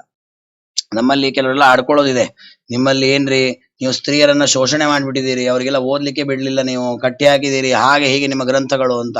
ನೋಡಿ ಇಲ್ಲಿ ಹೇಳ್ತಾರೆ, ಸ್ತ್ರೀಗೆ ಉಪದೇಶ ಮಾಡಿದ್ದು ಇಷ್ಟು ದೇವರು, ಬೇರೆ ಯಾರು ಗಂಡಸರನ್ನ ಕೂಡಿಸ್ಕೊಂಡು ಉಪದೇಶ ಮಾಡಿದ್ರು, ತನ್ನ ತಾಯಿಗೆ ಕೂಡಿಸ್ಕೊಂಡು ಉಪದೇಶ ಮಾಡಿದ್ದು ಅಷ್ಟೇ ಅಲ್ಲ, ಸಾಚಾಪಿ ಅವಳು ಕೂಡ ತಂದೆ ತನ್ನ ಮಗ ಹೇಳಿರ್ತಕ್ಕ ಅಷ್ಟೂ ಉಪದೇಶವನ್ನು ಚೆನ್ನಾಗಿ ಧಾರಣೆ ಮಾಡಿಕೊಂಡು ಅದೇ ಆಶ್ರಮದಲ್ಲಿ ಸರಸ್ವತಿ ನದಿಯ ತೀರದಲ್ಲಿ ಸಮಾಹಿತ ಚೆನ್ನಾಗಿ ಆಸನದಲ್ಲಿ ಕುಳಿತಿದ್ದಾಳೆ. ಅಭೀಕ್ಷ್ಣಾವಗಹ ಕಪಾಶಾನ್ ಜಟಿಲಾನ್ ಕುಟಿಲಾಲಕಾನ್ ಆತ್ಮಾನಂ ಚೌಗ್ರ ತಪಸ ಬಿಭ್ರತಿ ಚೈರಣಂ ಕೃಶಂ. ನಾನು ಮಡಿ ಹುಟ್ಟಂತಹ ಸ್ತ್ರೀ ಅವಳು, ಎಲ್ಲ ದೇಹದ ಅವಯವಗಳು ಜೀರ್ಣವಾಗ್ತಾ ಬಂದಿದೆ, ವಯಸ್ಸಾಗಿದೆ, ಧ್ಯಾನ ಮಾಡ್ತಾ ಕುಳಿತಿದ್ದಾಳೆ. ಪ್ರಜಾಪತೆ ಕರ್ದಮಸ್ಯ ತಪೋ ಯೋಗ ವಿಜೃಂಭಿತಂ ಸ್ವರ್ಗಾರ್ಹಸ್ಥಂ ಅನೌಪಮ್ಯಂ ಪ್ರಾರ್ಥ್ಯಂ ವೈಮಾನಿಕೈರಪಿ. ಆ ಆಶ್ರಮವೇ ಬಹಳ ಶೋಭಾಯಮಾನವಾಗಿತ್ತು, ದೇವತೆಗಳು ಬಯಸುವಷ್ಟು ಶ್ರೇಷ್ಠವಾಗಿತ್ತು. ಅಂತಹ ಆಶ್ರಮದಲ್ಲಿ ಯೋಗಾರೂಢಳಾಗಿ ಕುಳಿತುಕೊಂಡು ಆ ದೇವಹೂತಿ ದೇವಿ ಪರಮಾತ್ಮನ ಧ್ಯಾನವನ್ನ ಮಾಡ್ತಾ ಇದ್ದಾರೆ ತಮ್ಮ ಹೃದಯದಲ್ಲಿ. ದೇವರು ಹೇಗಿದ್ದಾನೆ ಅವನು ಚಿಂತನೆ ಮಾಡಿದ್ರು. ಭಕ್ತಿ ಪ್ರವಾಹ ಯೋಗೇನ ಧ್ಯಾಯತಿ ಭಗವದ್ ರೂಪಂ. ದೇವರು ಏನೇನು ಉಪದೇಶ ಮಾಡಿದ್ದ, ನನ್ನ ಪಾದ ಹೇಗೆ ಧ್ಯಾನ ಮಾಡಬೇಕು, ಕಣ್ಣನ್ನು ಹೇಗೆ ಧ್ಯಾನ ಮಾಡಬೇಕು, ಏನೇನು ಉಪದೇಶ ಮಾಡಿದ್ದ, ಹಾಗೆಯೇ ಆ ಪರಮಾತ್ಮನ ರೂಪವನ್ನು ಧ್ಯಾನ ಮಾಡಿದ್ದಾರೆ. ಯುಕ್ತಾನುಷ್ಠಾನ ಜಾತೇನ ಆ ಜ್ಞಾನ ಅಭಿವೃದ್ಧವಾಯಿತು, ಬ್ರಹ್ಮಜ್ಞಾನ ಸ್ಫುರಣವಾಯಿತು, ವಿಶುದ್ಧವಾಯಿತು.